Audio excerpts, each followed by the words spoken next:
Bismillahirrahmanirrahim. Assalamualaikum warahmatullahi wabarakatuh. Salam sejahtera, selamat pagi. Terima kasih kerana bersama kami. Alhamdulillah pada pagi ini sudah tak sedar sudah pun habis minggu kita melunaskan tanggungjawab kita di bulan Ramadan. Alhamdulillah tanggungjawab kita berpuasa dan juga untuk kita beribadah kepada Allah Subhanahu Wa Taala pada pagi ini. Selamat pagi Malaysia. Anda bersama saya Ismail Adnan dan juga saya Syuhada Arifin. Terima kasih sekali lagi untuk anda yang memilih untuk menonton siaran Selamat Pagi Malaysia hari ini bersama kami berdua sehingga jam 10 pagi. Jadi macam biasalah permulaan siaran pada pagi ini kami nak bawakan kepada anda berkenaan perkembangan berita yang terkini dan juga semasa, tapi bukan di sini sebabnya perkembangan berita itu ada di sana. Jom kita Jadi kita nak bawa anda ke sana. Ya, okey. Kita mulakan dengan perkongsian ini. Apa kata kita berikan tumpuan berkenaan tentang atur cara dan juga gambaran penumpuan kepada Yang di-Pertuan Agong dan Raja Pemaisuri Agong berkenan berangkat ke majlis berbuka puasa bersama pemimpin Kerajaan Perpaduan serta perwakilan asing di Istana Negara pada malam tadi. Perdana Menteri Datuk Seri Anwar Ibrahim dan isteri Datuk Seri Dr. Wan Azizah Wan Ismail hadir pada majlis tersebut juga dengan barisan kabinet yang berbagai ketua setiausaha negara dan juga pimpinan tertinggi negara serta seterusnya menunaikan solat maghrib berjemaah bersama tetamu diimamkan oleh Datuk Munir Mat Saleh di Surau Utama Istana Negara. Ya, ini merupakan majlis berbuka puasa pertama yang di-Pertuan Agong Sultan Ibrahim. Saya yakin lebih banyak lagi lepas ini program-program yang akan dilaksanakan yang akan mengumpulkan pemimpin tertinggi negara untuk memastikan agar keakraban ukhuwah itu sentiasa terjalin. Okey, berkenaan cerita itu juga kita berikan tumpuan pada ketika ini. Ini pengumuman yang dilakukan oleh Kementerian Sumber Manusia berkenaan rangka kerja dasar sumber manusia yang diumumkan oleh menterinya Stephen Sim. Rangka kerja dasar sumber manusia 2024-2030 bakal diumum pada Mei ini. Tambah beliau, kementeriannya dalam fasa untuk mendapatkan maklum balas daripada pihak berkepentingan dalam usaha membangunkan rangka kerja lengkap. Dan Sekretariat dalam konteks ini telah pun memberikan pembentangan tentang rangka kerja dasar sumber manusia dan ingin melihat kepada jurang-jurang ataupun kesenjangan yang ada pada dasar pada masa kini. Ya, ia juga termasuk isu pemerkasaan wanita, usaha untuk merancangkan pasaran pekerjaan baharu dalam industri hijau dan juga kecerdasan pintar AI. Sesi lebat urus dihadiri lebih 1,000 pihak berkepentingan termasuk sektor awam dan juga swasta. Okey, itu pekerjaan rangka kerja dasar sumber manusia yang dijangka diumumkan pada Mei ini. Kita berikan tumpuan seterusnya setelah kejadian dan juga situasi yang berlaku di Bukit Beroga Semenyih Selangor. Bagi laluan pendakian Bukit Beroga Semenyih bermula 8 Mac akan ditutup sementara sehingga ke suatu tarikh yang akan dimaklumkan kelak. Ini dinyatakan oleh Pengarah Jabatan Perhutanan Selangor. Jadi diharapkan agar mereka yang melakukan perancangan untuk ke kawasan tersebut atau ke kawasan berhampiran elakkan daripada kawasan-kawasan tersebut kerana sudah pun ditutup dan juga arahan ini bersifat mandatori oleh pihak autoriti dan jangan kita sesuka hati melanggar peraturan dalam konteks kita mematuhi supaya tidak ada nyawa-nyawa yang berisiko disebabkan kejadian yang tidak diingini. Ya, betul. Okey, perkembangan seterusnya kami nak bawa pada anda ini berkenaan dengan Yang Amat Berhormat Perdana Menteri menerima kunjungan hormat Menteri Luar Negeri Argentina di mana Diana Mondino melawat Yang Amat Berhormat Perdana Menteri di pejabatnya semalam. Menerusi hantaran di Facebook, beliau berkata pertemuan tersebut membincangkan perihal perdagangan dan pelaburan, tenaga boleh baharu, ekonomi digital, pertanian dan industri halal selain pelanjutan tempoh visa.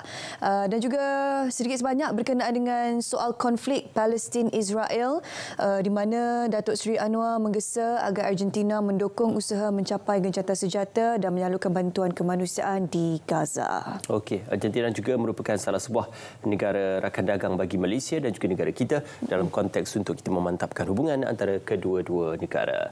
Dan ini pengumuman oleh Yang Berhormat Menteri Pendidikan. Kandungan media sosial perlu ikut garis panduan. Guru yang mencipta kandungan media sosial perlu menjurus ke arah pendidikan. Ini dinyatakan oleh menterinya sendiri. Kandungan tersebut juga perlu mengikut garis panduan yang telah ditetapkan. Ya, beliau mengulas kenyataan pengerusi Forum Kandungan Komunikasi dan Multimedia Malaysia CMCF Rafiq Razali yang mendesak guru supaya tidak menjadikan pelajar mereka sebagai kandungan di media sosial, terutama jika tanpa kebenaran ibu bapa.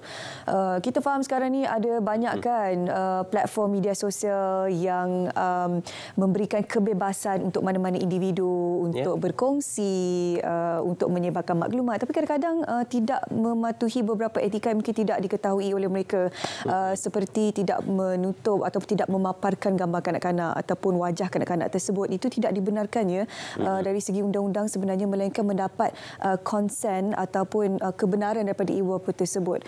Jadi kita perlu berhati-hatilah, sebabnya kita nak elak jenayah cyber dan sebagainya kan. Bahaya sekarang ni. Jangan risau followers berturun, kerana ada banyak lagi kandungan boleh dilakukan. Potong bawang, memasak dan menyediakan hidangan untuk berbuka puasa pun boleh menjadi isi kandungan yang bermanfaat dan juga berfaedah. Malah kalau diikutkan guru ini sebagai pendidik boleh berkongsi ilmu, kemahiran dan juga pengalaman tanpa menggunakan anak-anak murid sebagai subjek yang dimasukkan dalam isi kandungan dan juga penyiaran media sosial tersebut. Jadi dunia semakin kreatif, media sosial semakin kreatif, jadi terpulang kepada kita untuk menggunakan kreativiti untuk mendapatkan dan juga hasil daripada tujuannya. Jadi itu antara yang diumumkan oleh Yang Berhormat Menteri Pendidikan.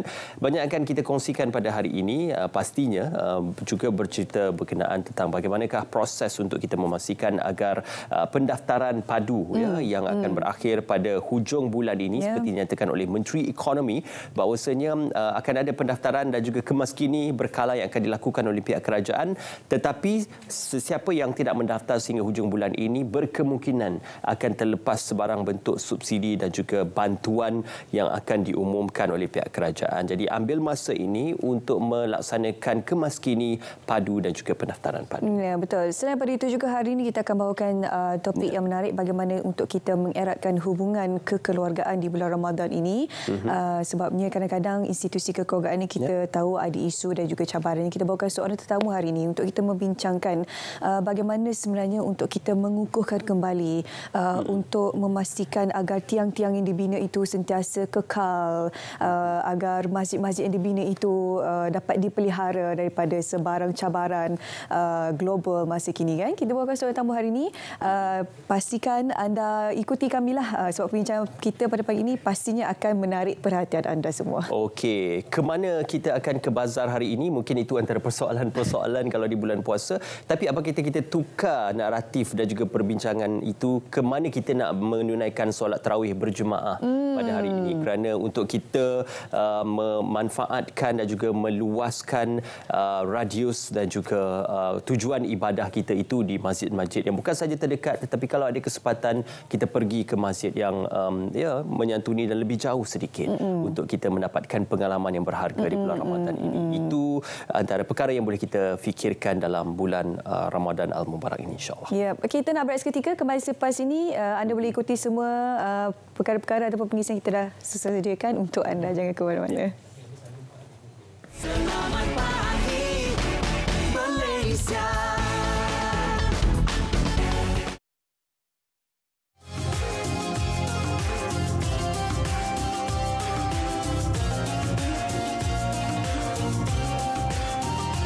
Assalamualaikum warahmatullahi wabarakatuh.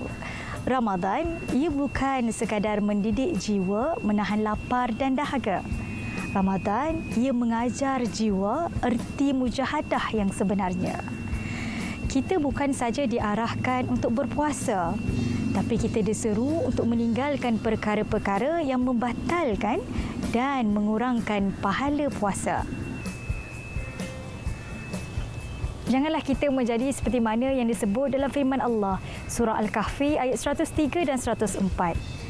Maksudnya, mahukah kami kabarkan orang-orang yang rugi amal perbuatannya, iaitu orang-orang yang sia-sia amal perbuatannya di dunia, sedangkan mereka merasakan mereka telah berbuat sebaik-baiknya. Cuba tuan-tuan puan-puan, kita lihat anggota badan kita.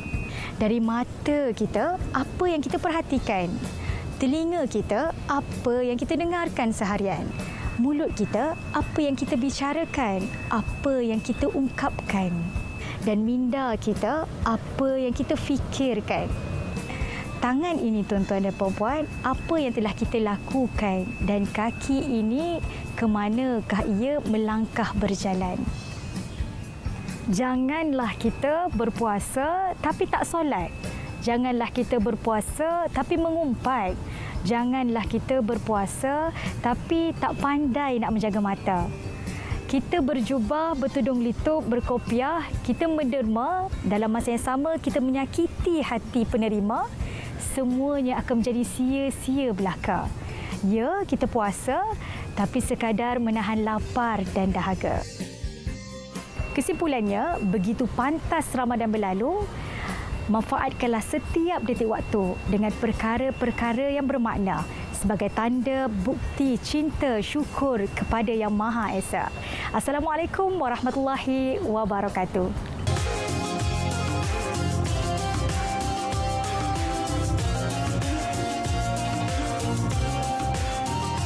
Selamat pagi Malaysia.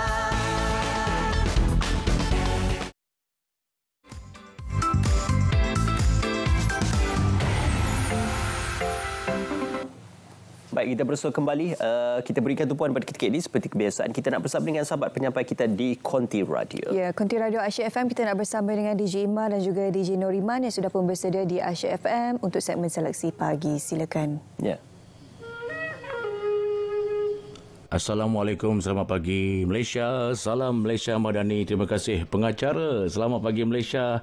Bersama kami Asyik FM, Moi No Moi, lain daripada yang lain, bersama dua Selasa menemani anda DJ Noriman dan juga DJ Imah dalam Gahju Asyik. Baiklah, ada cerita yang hendak kita kongsikan untuk tatapan bersama pendengar dan penonton. Selamat pagi Malaysia untuk pagi ini. Okey Imah, silakan. Ya Mana, selamat pagi semua penonton, selamat pagi Malaysia. Jadi cerita yang ingin kita kongsikan untuk pagi ini ialah tugasan di pedalaman. Di mana merentas belantara bersama dengan Hospital Orang Asli Gombak. Jadi bukan sekadar perjalanan yang jauh ya Man.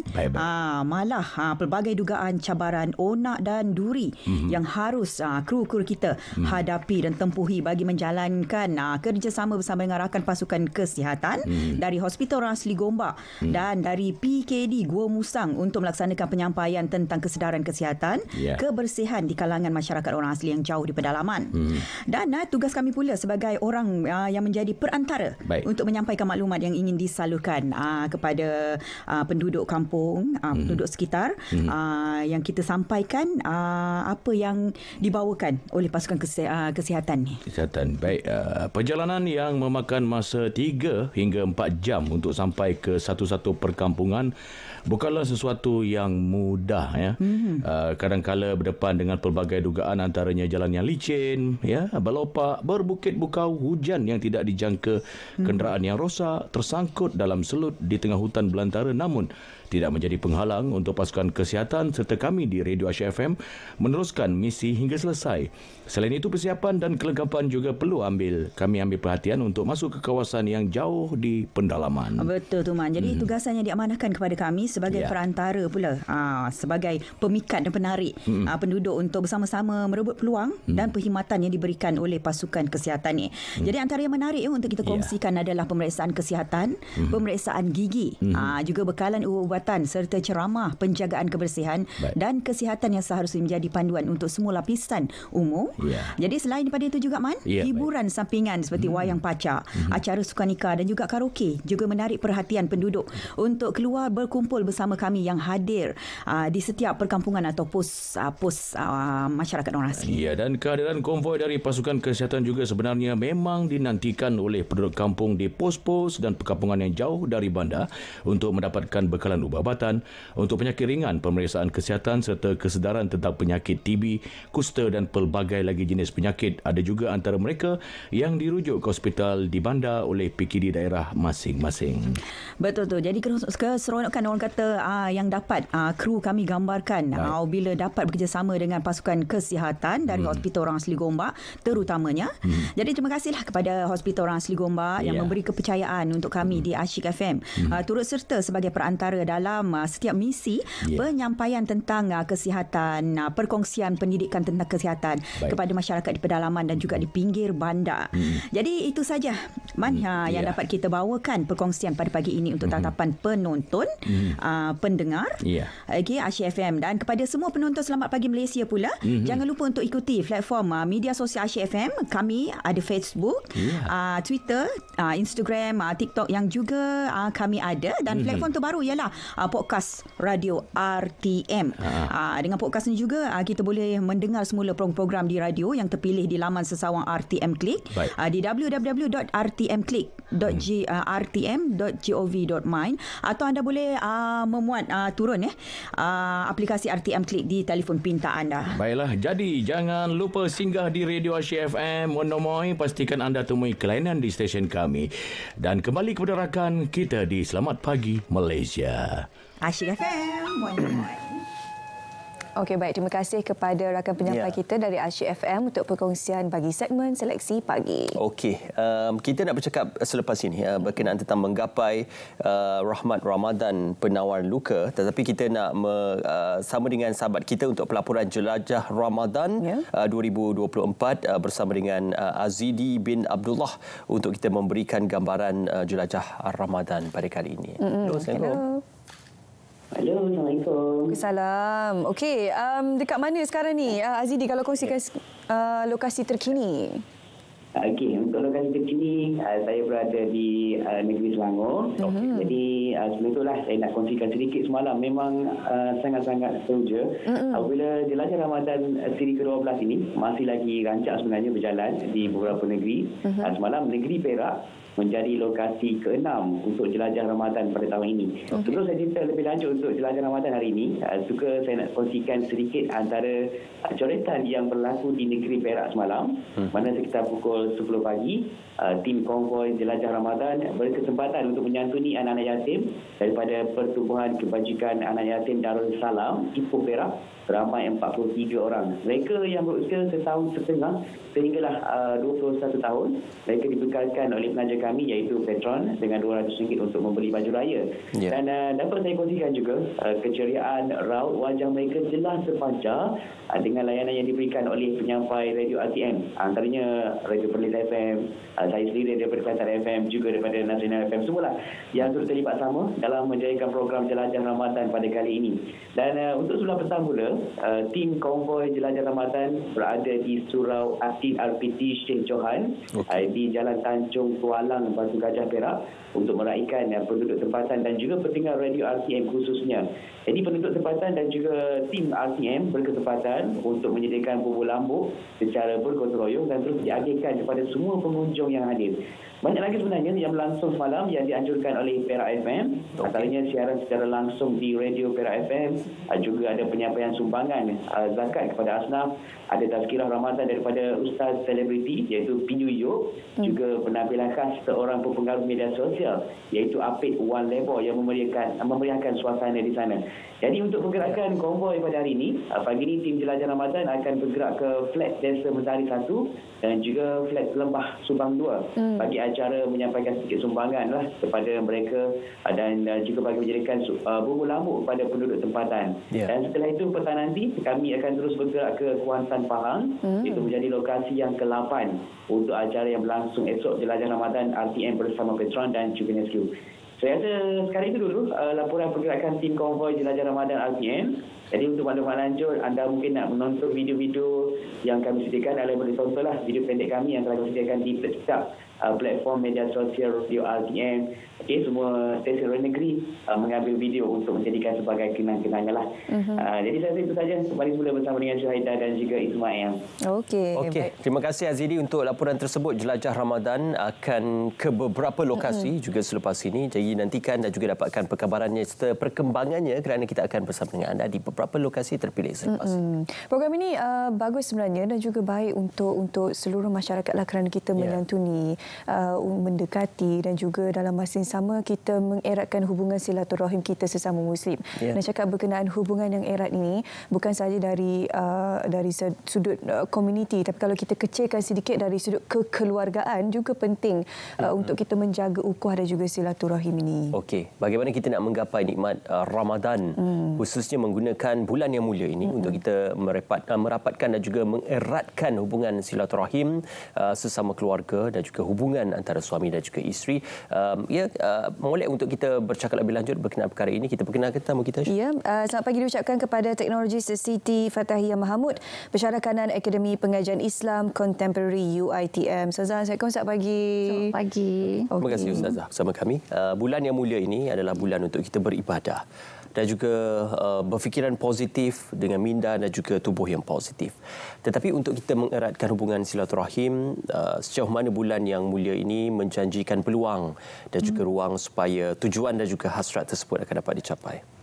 Okey, kalau kita lihat kat sini, bulan Ramadan ni bulan yang kita nanti-nantikan, yang penuh fadilat, penuh rahmat, penuh maghfirah dan segala-galanya, dan seeloknya kita mengambil peluang beramal, beribadah di bulan Ramadan ini untuk mengeratkan hubungan kekeluargaan antara kita, pasangan kita, suami isteri, keluarga dan anak-anak. Contohnya kalau kita lihat bila kita bercakap pasal keluarga, semua orang nak menjadikan rumahku syurgaku, mawaddah warahmah dan sebagainya. Tetapi kalau kita lihat di sini, rumahku syurgaku bukanlah untuk dipertontonkan sebenarnya, bukannya untuk kita banggakan sebenarnya, tapi nak kita realisasikan dalam konteks yang sebenar dalam hubungan kekeluargaan.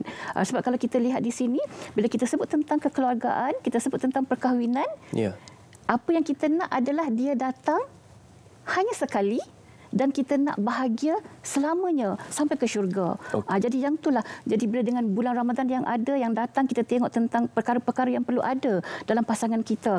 Contohnya, pertama, untuk mengeratkan hubungan kekeluargaan, untuk memperkukuhkan institusi perkahwinan kita. Pertama, kita kena kenal pasti tujuan kita berkahwin untuk apa. Jadi sudah pasti dengan izin Allah kita nak sama-sama bahagia dan kita nak bahagia hingga ke hujung nyawa.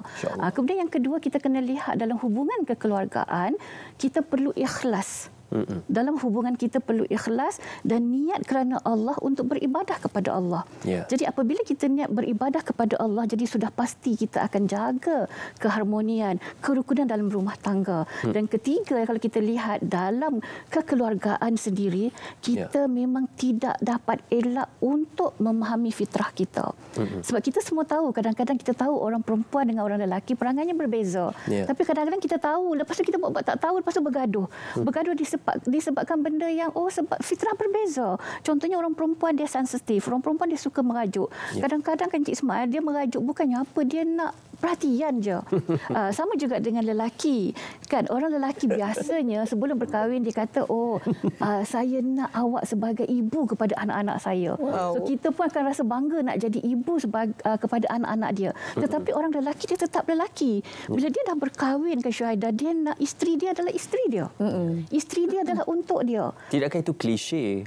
Itu memang klise, itu memang selalu berlaku, tetapi kadang-kadang itu akan membawa masalah. Sebab bila orang perempuan dia dah berkahwin, dia nak jadi ibu kepada anak-anak suami dia tadi itu, maka dia akan buat segala-galanya, memasak, mengemas. Lepas tu dia penat. Bila dia penat, dia mulalah. Bila suami nak air, alah bang, tak reti kan nak ambil air sendiri. Padahal dia lupa suami dia nak dia sebagai isteri dia. Jadi kena layan dia. Tetapi di situ kita perlu bertolak ansur. Maksudnya yang mana yang suami boleh buatlah, yang mana yang isteri boleh buat. Kemudian kita lihat di sini, perkara yang keempat untuk menjaga kerukunan dalam rumah tangga, terutama dalam bulan Ramadan ini, jaga maruah pasangan kita masing-masing. Kalau isteri, dia jaga kehormatan suami dia. Kalau suami, dia jaga kesucian isteri dia. So kita tak nak memperlekehkan. Tak kiralah perlekeh kok depan-depan ke ataupun perlekeh di belakang pasangan ke, kita tak nak. Sebab tadi kita kata kita nak ikhlas kerana Allah. Jadi bila kita ikhlas, kita terima pasangan kita seadanya. sempurna. Dan yang terakhir yang paling penting, untuk menjaga kerukunan dalam rumah tangga, perlu jaga hubungan baik di antara dua keluarga. So kita jangan pandang rendah keluarga pasangan kita. Kita jangan nak kutuk-kutuk, kakak engkau macam tu lah, adik engkau macam tu, mak macam ni lah, ayah macam ni. Jangan. Sebab pasangan tu dia ambil dengan keluarga dia sendiri. Jadi bila dia cakap dekat kakak ipar dia contohnya, dia juga bercakap pasal kakak dia. Kalau dia bercakap tentang adik ipar dia, dia juga cakap pasal adik dia. Jadi di situ yang kita kena jaga kerukunan rumah tangga. Kita perlu ikhlas dan kita perlu lihat bagaimana maghfirah, rahmat yang ada dalam bulan Ramadan untuk menambah kerukunan dalam rumah tangga dari segi berbuka puasa, bersahur dan sebagainya. Yalah, dalam Ustazah sebut berkenaan buka puasa kan, waktu bulan puasa ini antara bulan, orang kata bulan rahmat lah. Apa jua ibadah yang dikerjakan akan berlipat ganda pahalanya. Betul. Jadi bagaimana yalah suami isteri luar sana boleh menggunakan manfaat bulan Ramadan ini untuk mengeratkan hubungan kekeluargaan sesama mereka? Okey, dalam menggunakan manfaat dalam bulan Ramadan, terutamanya termasuk juga bulan-bulan lain, tapi kita fokus kita kepada dalam bulan Ramadan. Dalam mengeratkan hubungan di antara kekeluargaan dan juga suami isteri, yang pertama kita penting kepada kejujuran. Jujur tu penting. Dalam keluarga, dalam hubungan suami isteri, dalam hubungan kekeluargaan, kejujuran itu adalah sangat penting. Sebab apa? Bila kita jujur, kita dah tak perlu nak sembunyi apa-apa. Kita tak perlu nak berlakon apa-apa. Kita just jadi diri kita sendiri. Jadi tak perlu nak sembunyi apa-apa, tak perlu nak takut apa-apa. Jadi kejujuran itu adalah penting. Kita cerita segala-galanya. Yang mana yang kita rasa boleh menjaga keharmonian rumah tangga kita. Yang pertama adalah kejujuran. Dan yang kedua, dalam kekeluargaan kita perlu setia. Kesetiaan itu adalah sangat penting. Sebab bila kita tengok berumah tangga dalam keluarga, bila kita setia untuk elak perkara pertama, elak daripada bosan. Bila dah lama kita berkahwin, contohnya 10 tahun, 15 tahun, 20 tahun, kita tengok orang yang sama, perwatakan yang sama, dekat dalam rumah dengan pakaian yang sama. Kadang-kadang dengan baju kelawar lah, kadang-kadang dengan baju apa-apa. Kat luar boleh pula dia cantik. Kadang-kadang suami dengan kain pelikat lah, kadang-kadang gulung-gulung kain pelikat. Duk tengok sampai 15 tahun, 20 tahun macam tu. So kadang-kadang kalau kita tak setia, dia boleh membawa kepada bosan pula rasanya. Sebab duk tengok kat luar tu cantik-cantik, handsome-handsome. And then yang kedua, kalau kita tengok, yang perlu setia tu sebab apa? Sebab kita nak elak daripada tekanan. Macam kita katakan tadi, perbezaan fitrah. Kadang-kadang fitrah kita berbeza. Contohnya kadang-kadang orang perempuan ni dia suka cakap banyak. Bila dia cakap banyak, dia popet dan itu merupakan memberi tekanan kepada suami. Suami dia kata isteri suka bebel. Bila isteri suka bebel, dia sakit kepala. Terutamanya bila dia tertekan, ada masalah dekat tempat kerja, ada masalah kewangan dan sebagainya. Jadi sebab itu dia perlu setia. Dia kena terima isteri orang perempuan. Dia memang cakap banyak. Kalau dia duduk diam, ada masalah tu Ismail. Kalau kita tengok kat situ kan. Tu record lah. Nanti dengar balik. Dengar balik. Tapi itu tak ikhlas. Kan. Kemudian kalau kita tengok. Jadi bila kita setia, kita dapat elakkan bosan yang tadi dan elakkan stres. Sebab bila bosan bercampur dengan stres, maka dia mula panjang akal dia. Cari yang lain lah. Ataupun nakal-nakal sekejap lah kat lain. So bila tak setia, dia akan macam-macam masalah akan berlaku. Dia akan kait-mengait. Walaupun kadang-kadang pada mulanya, kalau kita katakan orang lelaki biasanya bersifat nakal, itu biasa. Kan? Macam tak setuju. Saya tak setuju ni. Kenapa tak setuju? Ini saya midas lah. Sebab ada lelaki yang romantik. Yang benar-benar mencintai pasangannya. Betul. Dan hanya pada yang satu. Kena cari dengan mata hati yang terbuka. Betul. Sebab itulah kalau kita tengok, kita perlu setia dan jujur. Takut nanti yang tadi saya sebutkan tadi tu, bila dah lama sangat kan. Kalau baru-baru, insya-Allah. Tapi bila kita jaga kerukunan rumah tangga, macam yang Cik Ismail katakan tadi, walaupun dah sampai berapa tahun pun kita masih setia pada yang satu. Apakah anak boleh mengeratkan hubungan suami isteri?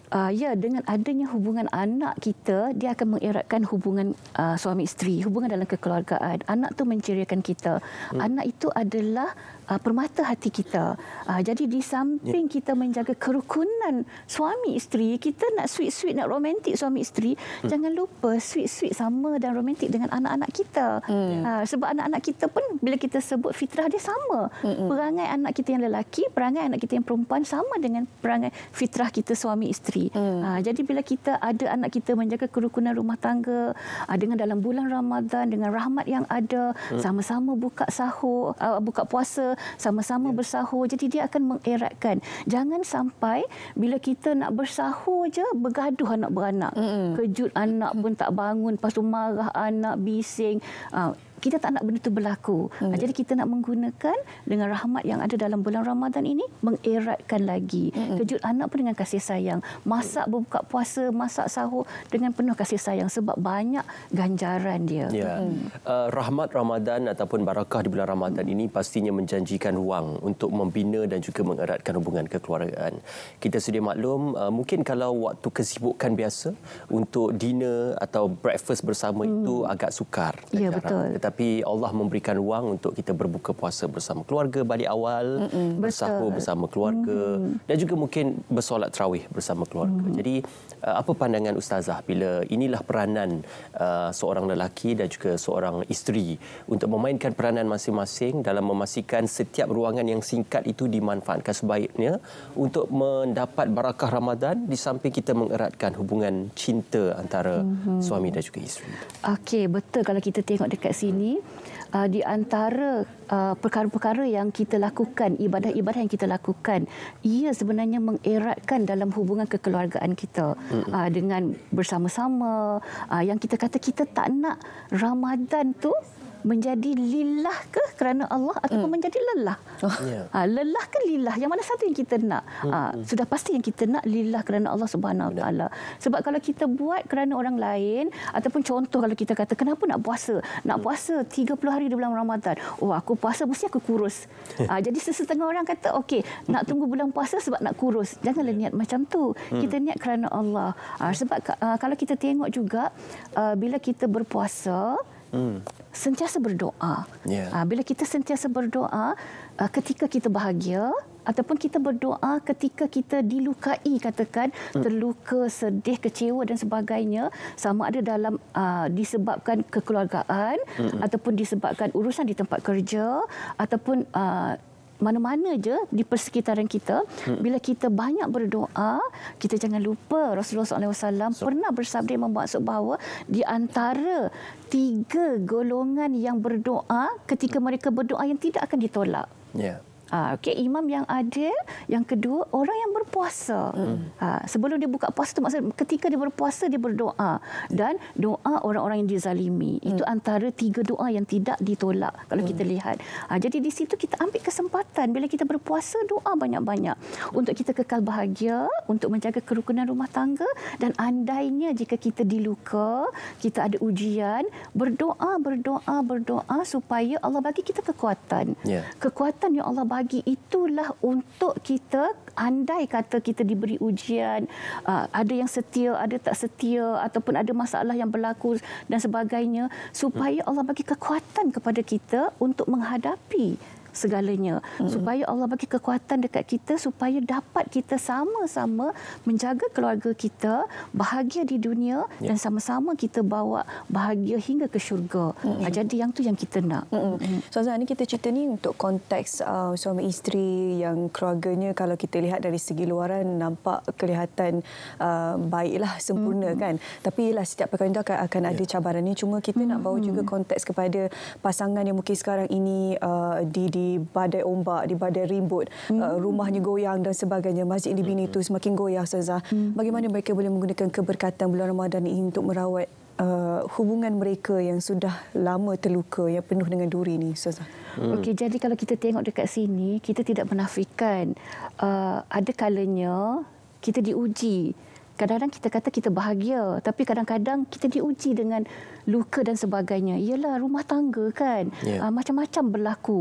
Kita tidak menafikan ada mereka yang diuji. Kita pun kadang-kadang macam tu kan. Jadi macam mana yang kita nak buat? Perkara pertama adalah kita kena ada kekuatan untuk memaafkan. memaafkan pasangan kita, memaafkan ahli keluarga kita. Andai kata kita ada masalah dengan ipar duai dan sebagainya, kita kena ada kekuatan untuk memaafkan mereka. Selagi kita tak maafkan mereka, takut lama-lama akan pudar rasa cinta dan hormat dalam rumah tangga kita. Jadi kita kena ada kekuatan untuk memaafkan. Dan yang kedua, dalam hubungan kekeluargaan, jangan ada dendam. So, bila ada dendam, bila dia bersarang dalam diri kita, kita akan rasa susah nak bahagia. Dia akan sangkut dekat mana-mana sebab kita dah rasa dendam. Kita dah maafkan dia, dia buat lagi. Kita dah maafkan dia, dia buat lagi. Jadi kita rasa dendam. Bila kita dendam, kita bersarang macam-macam perasaan dalam hati kita. Kita nak maafkan aku, maafkan kau, nanti kau buat lagi. Tinggalkan je. Tinggalkan je. Penyelesaiannya. Kalau berulang-ulang kali itu macam mana? Dia kena lihatlah. Kadang-kadang kita kata orang lelaki dan perempuan, kesabaran ni ada had dia. Jadi kita perlu ingat pasangan di luar sana. Bila kita bahagia, kita perlu ingat lelaki dan perempuan, dia ada had kesabaran dia. Dan satu lagi kita perlu ingat, sabar tu besar ganjaran dia. Dan dengan kesabaran, contohnya kita diberi pasangan yang banyak menguji kita, kita sabar. Mungkinkah Allah hadirkan pasangan kita yang sebegitu perangainya untuk memberatkan amalan kita dengan kesabaran kita, dan dengan perkara itu boleh membawa kita ke syurga. Tetapi kalau kita tengok selagi mana ia tidak membawa kepada perkara-perkara yang membawa kepada ancaman, membawa kepada perkara-perkara keganasan, penderaan dan sebagainya. Sekiranya ada perkara yang kecil-kecil sahaja, kita boleh bertolak ansur. Tapi bila ada perkara yang besar, mungkin kita perlu kepada orang tengah untuk membantu kita menyelesaikan masalah tersebut. Jadi akhirnya kita perlu sentiasa berterus terang, berbincang dan mencari penyelesaian kepada masalah, bukan menambahkan lagi masalah. Kita jangan biar masalah tu menjadi konflik. Kita tak nak dia patah dan terus rebah. Kita tak nak macam tu. Jadi bila patah tu kita rawat siap-siap. Merawat tu lebih baik. Satu perkongsian yang baik. Kini tiba masanya untuk bulan Ramadan yang mulia ini, kalau boleh kita rapatkan balik hubungan yang mungkin sudah retak ataupun yang mungkin sudah terumbang-ambing, supaya keberkatan Ramadan insya-Allah akan dapat dilimpahkan kepada seluruh umat manusia insya-Allah. Kita kena banyakkan berdoa insya-Allah. Betul-betul. Terima kasih Ustazah kerana bersama dengan kami pada pagi ini. Satu perkongsian yang baik, insya-Allah kita akan bersama Ustazah lagi kalau ada kesempatan. Kita nak ke bingkisan Ramadan Syu, bubur lambuk erat ukhuwah, dan selepas itu kita akan ke cerita pagi Selangor. Tapi kita nak saksikan terlebih dahulu bikisan agihan bubur lambuk di sekitar Kuala Lumpur. Selamat pagi Malaysia. Tidak lengkap rasanya bulan Ramadan tanpa sajian bubur lambuk yang dinantikan orang ramai untuk berbuka puasa. Bagi mengimarahkan lagi sambutan bulan Ramadan, kaki tangan Sri Pacific Hotel berganding bahu memasak 7 kawah bubur lambuk, seterusnya mengagihkan bubur lambuk secara percuma kepada orang ramai. Ini adalah acara tahunan bagi Sri Pacific Hotel, dan kami sempena bulan Ramadan ini, Sri Pacific Hotel ingin mengambil kesempatan untuk mendapat keberkatan. Jadi kami mengadakan agihan bubur lambuk kepada orang ramai, juga kepada pelanggan-pelanggan kami yang selama ini menyokong kami. Tak lupa juga kepada kaki tangan Sri Pacific Hotel yang telah pun bekerja keras untuk kejayaan hotel.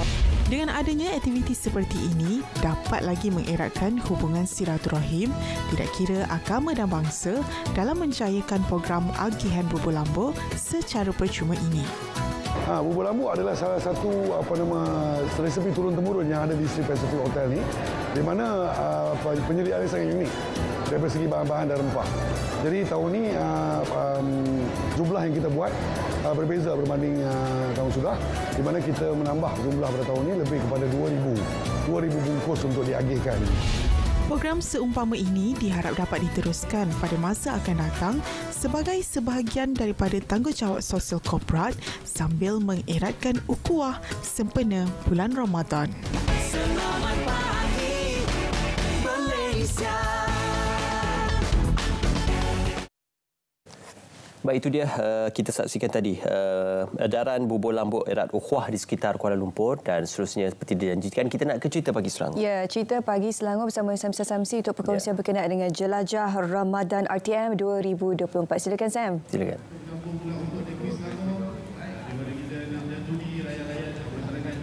Baik, terima kasih Ismail dan Syuhaida. Saya kini berada di pekarangan Auditorium Sri Angkasa Puri Kota Media bagi program Jelajah Ramadan RTM 2024 edisi ke-12, dan Selangor merupakan negeri ke-7 selepas Perak dan lokasi pertama bagi laluan kedua bagi program Jelajah Ramadan RTM pada kali ini. Dan bagi mengetahui lebih lanjut mengenai perkara ini, saya kini bersama-sama dengan Encik Nasaruddin Abdul Muttalib selaku Timbalan Ketua Pengarah Penyiaran Strategi. Apa khabar Encik? Alhamdulillah sihat. Baik. Encik, mengenai program Jelajah Ramadan RTM di Selangor pada hari ini, boleh jelaskan dengan lebih lanjut apa keistimewaan pada hari ini? Hari ini bagi Jelajah Ramadan edisi Selangor, kita akan mengadakan aktiviti di 3 lokasi, iaitu di Dewan MBPJ Kampung Lindungan. Kemudian seterusnya kita akan mengadakan program di PPR Lembah Subang 2, dan seterusnya kita juga akan mengadakan program di Masjid Ara Damansara, di mana ketiga-tiga lokasi ini kita akan menyantuni golongan asnaf dan anak yatim, dan kita juga akan mengadakan gotong royong bagi penyediaan juadah berbuka puasa. Istimewanya di Selangor ini, juadah berbuka puasa yang akan disediakan ialah nasi ambang, di mana setiap lokasi kita akan menyediakan lebih kurang 500 pack untuk diagih-agihkan kepada orang ramai. Di samping nasi ambang, kita juga menyediakan seperti biasa bubur lambuk dan juga pulut mangga untuk penduduk Selangor di sekitar kawasan yang terlibat dengan aktiviti kita pada hari ini. Cik, mengenai matlamat sebenar program Jelajah Ramadan RTM ini diadakan? Jelajah Ramadan kita adakan adalah sebagai satu CSR bagi RTM sendiri bersama rakan-rakan strategik untuk kita menyantuni golongan yang kurang bernasib baik di sepanjang bulan Ramadan ini, supaya mereka dapat meraihkan hari raya nanti dengan lebih bermakna. Kita juga mendekati penonton dan pendengar kita agar kita sentiasa dapat bekerjasama, di mana penonton dan pendengar adalah sebahagian daripada RTM itu sendiri. Baik, terima kasih Encik. Dan selepas ini kita akan menyaksikan fly-off pelepasan konvoi Jelajah Ramadan RTM 2024 edisi ke-12. Dan setakat itu saja laporan daripada saya. Kembali kepada Ismail dan Syuhaida. Baik. Terima kasih Sam untuk perkongsian bagi cerita pagi di Selangor untuk berkenaan Jelajah Ramadan RTM 2024. Okey, seterusnya sepanjang bulan Ramadan ini kita sedia maklum bahawasanya cuaca masuk kepada musim kering, ya, taburan hujan yang lebih sedikit berbanding pada musim tengkujuh tempoh hari. Jadi perkara ini memberikan kesan kepada penggunaan tenaga elektrik di peringkat domestik. Jadi bagaimanakah ia memberi kesan kepada pengurusan tenaga dan kecanaan kita pada pengurusan tenaga elektrik sepanjang bulan Ramadan ini. Ya, betul. Kita bersama dengan seorang tetamu pada pagi ini untuk kita berkongsi lebih lanjut berkenaan dengan bagaimana untuk kita menguruskan penggunaan tenaga terutama di bulan Ramadan dan juga di bulan yang agak panas sekarang ini. Saya perkenalkan seorang tetamu di studio, iaitu Dato' Engineer Teknologis Syamsul Ahmad, Ketua Pegawai Regulatory dan Stakeholder Management. Dato', Assalamualaikum, selamat pagi. Waalaikumsalam warahmatullahi wabarakatuh. Ya. Sebentar tadi kita ada berbual-bual sedikit berkenaan perubahan cuaca pada ketika ini memberikan kesan kepada keperluan dan juga tuntutan untuk kita menggunakan electrical appliances di rumah seperti pendingin hawa, kipas dan sebagainya untuk menyejukkan keadaan. Jadi kesannya bagaimana penggunaan tenaga elektrik harian kepada penggunaan domestik dan juga penggunaan di dalam rumah. Jadi alhamdulillah, terima kasih Ismail ya. Dan alhamdulillah kita bersyukur kepada kehadrat Allah SWT kerana menemukan kita di bulan Ramadan yang penuh keberkatan inilah. Jadi mengenai topik penggunaan elektrik di bulan Ramadan ni, memang kita ambil maklum ya, suasana sekarang ni agak panas. Dan kita Met telah mengeluarkan jangkaan sehingga ke akhir mungkin Mei, Jun. Ya, dan average temperature suhu kita lebih kurang dalam 35 degrees Celsius. Ya. Jadi bila cuaca panas, maknanya apabila kita memerlukan penggunaan elektrik seperti aircon, maka dia akan bekerja dengan lebih kuat lagi lah. Sebagai contohnya, bila kereta kita dah letak kat tempat panas, kita masuk, kita switch aircon, apa yang jadi? Dia maksimum blast lah. Dia panas terus, dia mana, dan dia memerlukan penggunaan tenaga yang lebih banyak. Begitu juga dengan analogi tadilah. Bila kita cuaca panas, rumah panas, bila kita switch aircon, dan penghawa dingin kita memerlukan tenaga untuk lebih bekerja dengan lebih kuat lah kan. Jadi dan kita juga notice bahawa tempoh penggunaan barang-barang elektrik akan lebih panjang. Selalunya kalau malam pukul 4 pagi kita dah boleh switch aircon, tapi bila malam sampai mungkin sebelum subuh masih dengan. Jadi kita kena peka tentang kesan tentang tenaga cuaca panas yang akan kita hadapi, dan daripada aspek penggunaan elektrik yang kita gunakan setiap hari lah. Datuk, bila kita menggunakan barang-barang elektrik ini dengan kadar tempoh yang lebih panjang, dengan kuasa yang lebih tinggi, secara tidak langsung ia akan memberi kesan terhadap bil yang kita perlu tanggung pada hujung bulan nanti. Bagaimana untuk memberikan kesedaran untuk kita lebih berhemah? Ialah sebab kita faham, kita bukan nak cakap dengan orang ramai jangan pakai kan. Kita faham panas kat luar tu, kadang ada anak kecil yang ada masalah eczema, masalah kulit sebagainya yang memerlukan keperluan bilik yang lebih sejuk dan sebagainya. Tapi bagaimana untuk kita mengawal penggunaan itu? Jadi inilah kami ingin memberi pesanan dan nasihat kepada semua pengguna di luar untuk berhemah dalam penggunaan elektrik, kerana kita bagi setiap penggunaan yang 600 kilowatt jam, maka kita masih lagi mendapat rebate 2 sen daripada ICPT kita. Dan juga kita tidak mungkin dapat mengelakkan daripada SST kita dikenakan. Jadi lebih daripada itu mungkin dikenakan. Jadi kalau kita dapat menggunakan elektrik dengan cara yang lebih optimum, yang sangat berhemah dengan penggunaan peralatan elektrik yang sangat efisien, saya yakin insya-Allah kalau kita boleh maintain anything below bawah 600 kWh, maka penjimatan itu akan dapat dinikmati oleh semua masyarakat kita lah. Jadi itu kita punya saranan ialah supaya setiap pengguna memastikan bahawa penggunaan elektrik yang berhemah dan optimum. Dan kita juga boleh tengoklah dari aplikasi My TNB itu penggunaan kita secara harian, boleh kita boleh ada dicatat di situ. Betul. Dan keadaan kita boleh letak bajet tu pula. Kalau 75% kita dah guna daripada bajet yang kita set tu, dia akan trigger kita dan kita kita punya bajet dah 75% macam tu lah. Itu sebagai salah satu cara untuk kita untuk memantau penggunaan elektrik kita. Saya membawa kita kepada pengiraan, kita memahami 600 kilowatt per hour. Itu digambarkan sebagai RM230 sebulan kalau lebih daripada itu, dan dengan SST yang dikenakan 6% hingga 8% mungkin akan lebih sedikit Jadi bagaimana kita melihat kadar penggunaan itu dan pengiraan bil itu boleh dilakukan secara kendiri oleh pengguna? Kita boleh gunakan kalau kita layari My Electricity Bill, jadi di situ kita boleh ada pengiraan penggunaan elektrik ke situ. Jadi kita gunakan kemudahan yang TNB telah sediakan supaya kita boleh mantau, kita sendiri tahu bagaimana penggunaan banyak ni, berapa yang kita akan kena dan sebagainya. Ini adalah salah satu ciri-ciri yang penting yang sepatutnya kita pengguna di luar sana dapat gunakan dengan sebaik mungkinlah dalam memastikan bahawa penggunaan elektrik kita tidak menjangkaui kitunya bajet bulanan.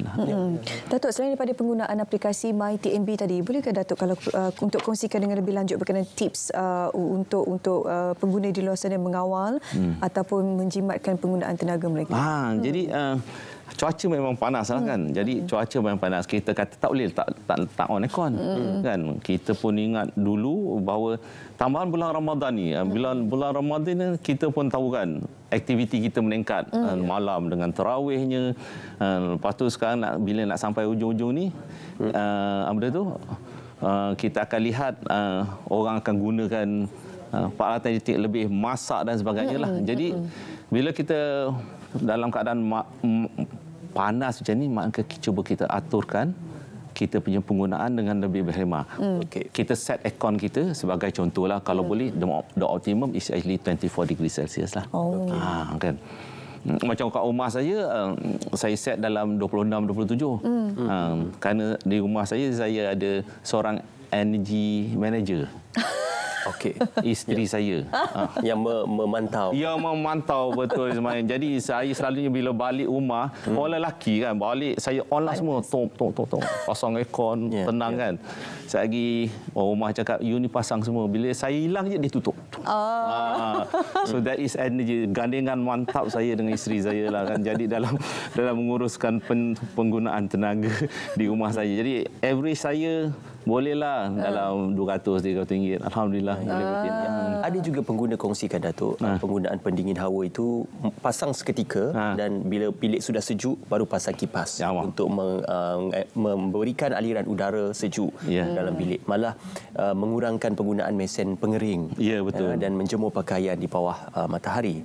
Jadi tips-tips dan juga perkongsian ini sebenarnya berkesan dalam mengurangkan penggunaan tenaga elektrik. Betul. Apa yang Mak cakap tadi memang betul lah. Makin kurang kita gunakan appliances ataupun alat elektrik yang memerlukan macam heaters, stereka, oven, dia akan yang memerlukan pemanas tu dia akan immediately reduce kita punya consumption. Dan juga macam yang cakap kan, kalau tak ada buka kipas, buka tu, kalau dah sejuk off aircon dan sebagainya.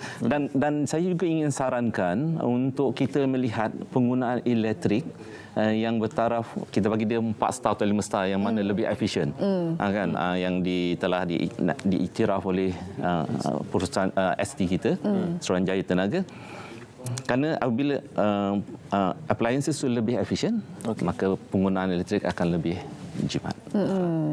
Yalah, ini kita bercakap berkenaan dengan barang-barang elektrik yang cekap tenaga kan.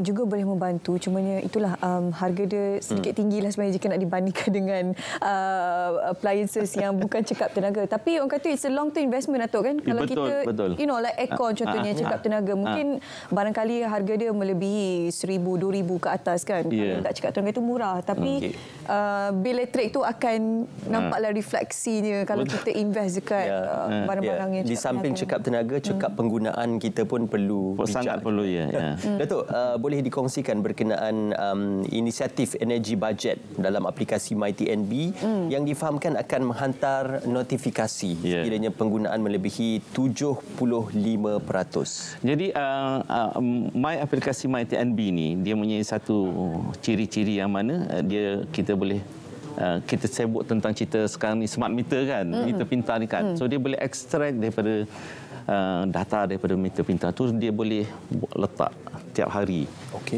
Dan dia boleh, lepas tu kita boleh set budget tu dalam 50% tu.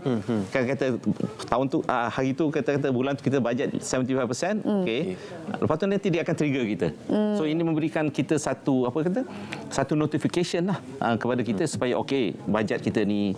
Jadi kita punya budget in terms of electricity itu mungkin boleh kita kawal. Salah satu daripada aspek membantu yang oleh daripada kita punya MyTNB punya aplikasi.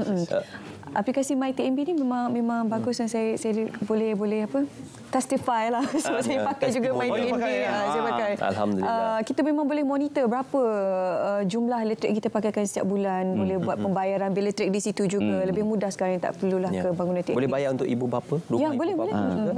Datuk, sekali lagi mungkin boleh kongsikan di manakah saluran yang boleh dihubungi untuk mendapatkan maklumat lanjut di TNB, media sosial dan juga nombor telefonnya. Jadi kita boleh dihubungi melalui 3 saluran lah ya.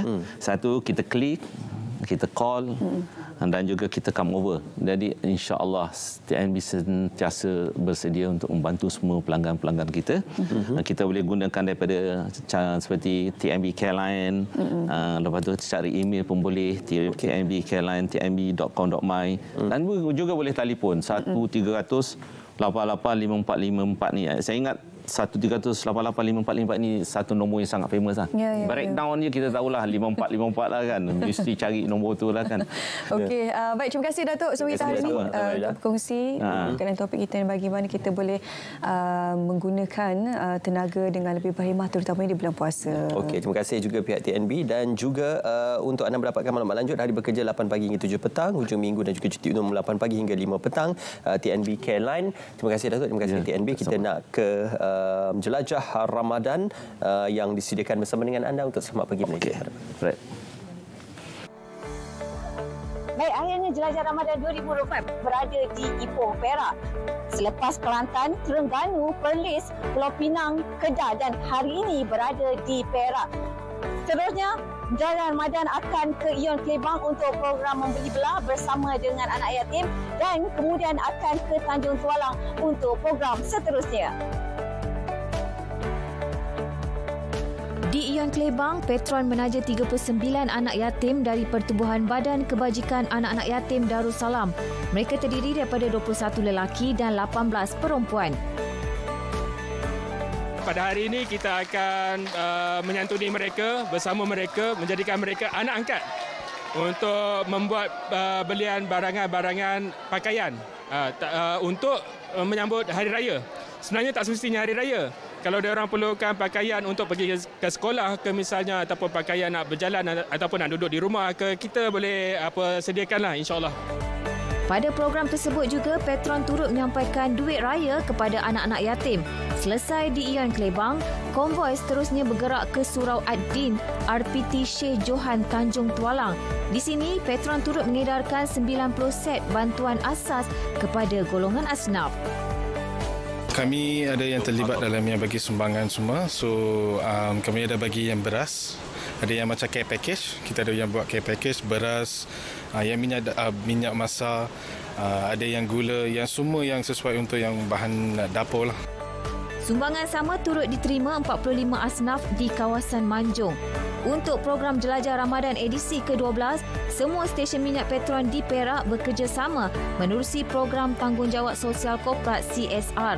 Berbanding sebelum ini yang hanya dilakukan secara berkelompok mengikut wilayah atau kawasan masing-masing. Selesai di Perak, konvoi seterusnya menuju ke Selangor untuk lokasi ke-7 Jelajah Ramadan RTM 2024.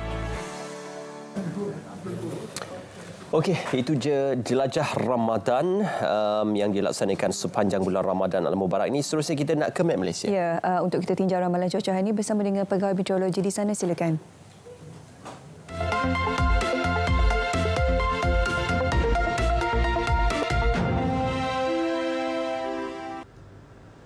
Assalamualaikum dan salam Malaysia Madani. Kembali bersama Met Malaysia untuk laporan cuaca terkini. Keadaan cuaca panas dan kurang hujan masih berlanjutan pada minggu ini di kebanyakan kawasan di sekitar Semenanjung dan juga Sabah. Dan setakat pada cerapan pada hari sebelumnya, terdapat satu kawasan iaitu di daerah Pokok Sena di Kedah kini berada di tahap gelombang haba dengan suhu maksimum harian yang direkod di antara 37 hingga ke 40 darjah Celsius untuk 3 hari berturut-turut. Seterusnya pula terdapat 19 kawasan yang lain kini berada di tahap berjaga-jaga bagi kawasan yang ditandakan kuning meliputi di negeri Perlis, kebanyakan daerah di negeri Kedah, bahagian tengah negeri Perak, wilayah Persekutuan Kuala Lumpur, daerah Sepang dan Kuala Selangor, di negeri Selangor, bahagian di daerah Muar dan juga Batu Pahat, serta di daerah Raub dan juga Temeloh di negeri Pahang dengan suhu maksimum harian yang direkod di antara 35 hingga ke 37 darjah Celsius untuk 3 hari berturut-turut. Orang awam diminta untuk mengurangkan aktiviti di luar kawasan rumah serta mengurangkan aktiviti pembakaran terbuka. Buat masa ini tiada amaran kategori cuaca panas yang dikeluarkan di Sabah. Seterusnya, kita beralih kepada tinjauan keadaan cuaca semasa. Diperhatikan pada ketika ini di sekitar Semenanjung keadaan cuaca cerah dan tiada hujan di kesemua negeri pada ketika ini, yang mana keadaan ini kami jangkakan boleh berlanjutan sehingga ke awal petang nanti. Namun keadaan cuaca hujan yang diperhatikan di kawasan perairan negeri Pulau Pinang, Perak dan juga Selangor dijangka akan tidak mempengaruhi keadaan cuaca di sekitar Semenanjung yang mana yang akan beransur reda pada lewat pagi nanti. Seterusnya pula di Malaysia Timur, pada ketika ini kita perhatikan keadaan cuaca hujan di satu kawasan hanya dicerap di sekitar bahagian Kapit dan juga bahagian Kuching yang dijangkakan akan beransur reda sedikit masa lagi. Manakala di kawasan yang lain keadaan cuaca baik dan tiada hujan yang dijangkakan boleh berlanjutan sehingga ke tengah hari nanti. Seterusnya pula, pada sebelah petang, Met Malaysia menjangkakan keadaan cuaca hujan berserta ribut petir di beberapa kawasan dijangkakan boleh berlaku di kebanyakan bahagian di Sarawak serta di bahagian pedalaman dan juga bahagian Tawau di Sabah. Manakala di Semenanjung, keadaan cuaca adalah agak berbeza, mana keadaan cuaca baik dan tiada hujan di kebanyakan kawasan pada sebelah petang nanti. Namun keadaan potensi untuk hujan masih berlaku terutamanya di sekitar bahagian pedalaman negeri Perak dan juga di kawasan Lembah Kelang. Oleh itu, untuk mendapatkan info cuaca terkini, boleh ikuti kami di Facebook, Instagram, X serta YouTube rasmi Met Malaysia. Sekian daripada saya, Ruzamin Pilus. Assalamualaikum.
Pagi ni orang kata kan kita tepuk-tepuk sikit tilam ni.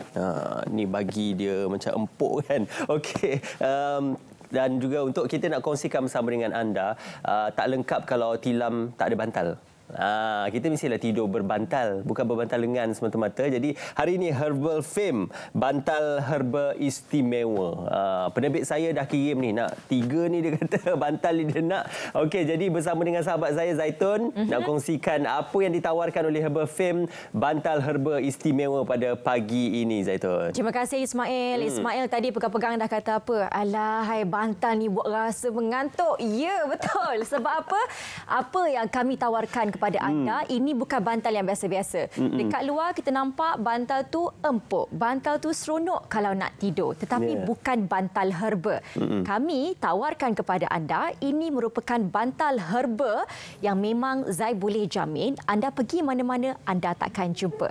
Apa yang kami tawarkan hari ini untuk 20 orang yang terawal, boleh ambil dulu nombor telefon kami yang tertera di kaca TV anda ataupun hubungi kami ke 011-4144-288. Kakak, okey, kepada mak-mak, maklum dah boleh terus miss call 011-4144-288. Mail, bila kali terakhir tukar bantal? Semalam.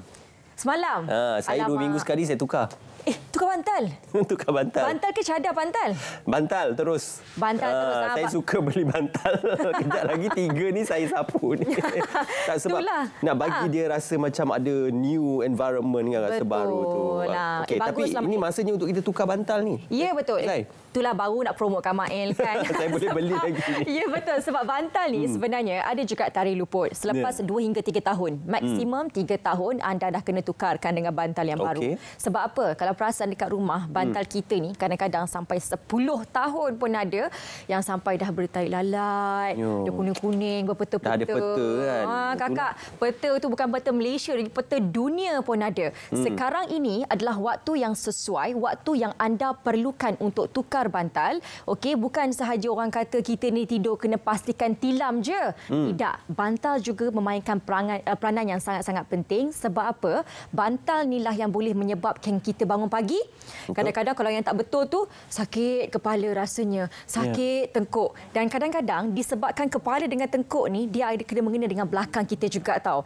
Badan akan rasa macam sengal-sengal.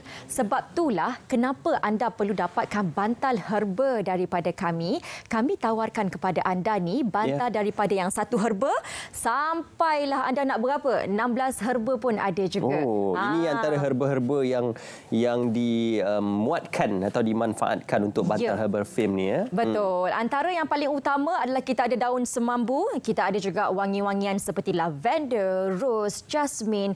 Kita ada juga lada hitam. Kalau anda nampak dekat sini dah macam memasak dah. Tapi sebenarnya okey.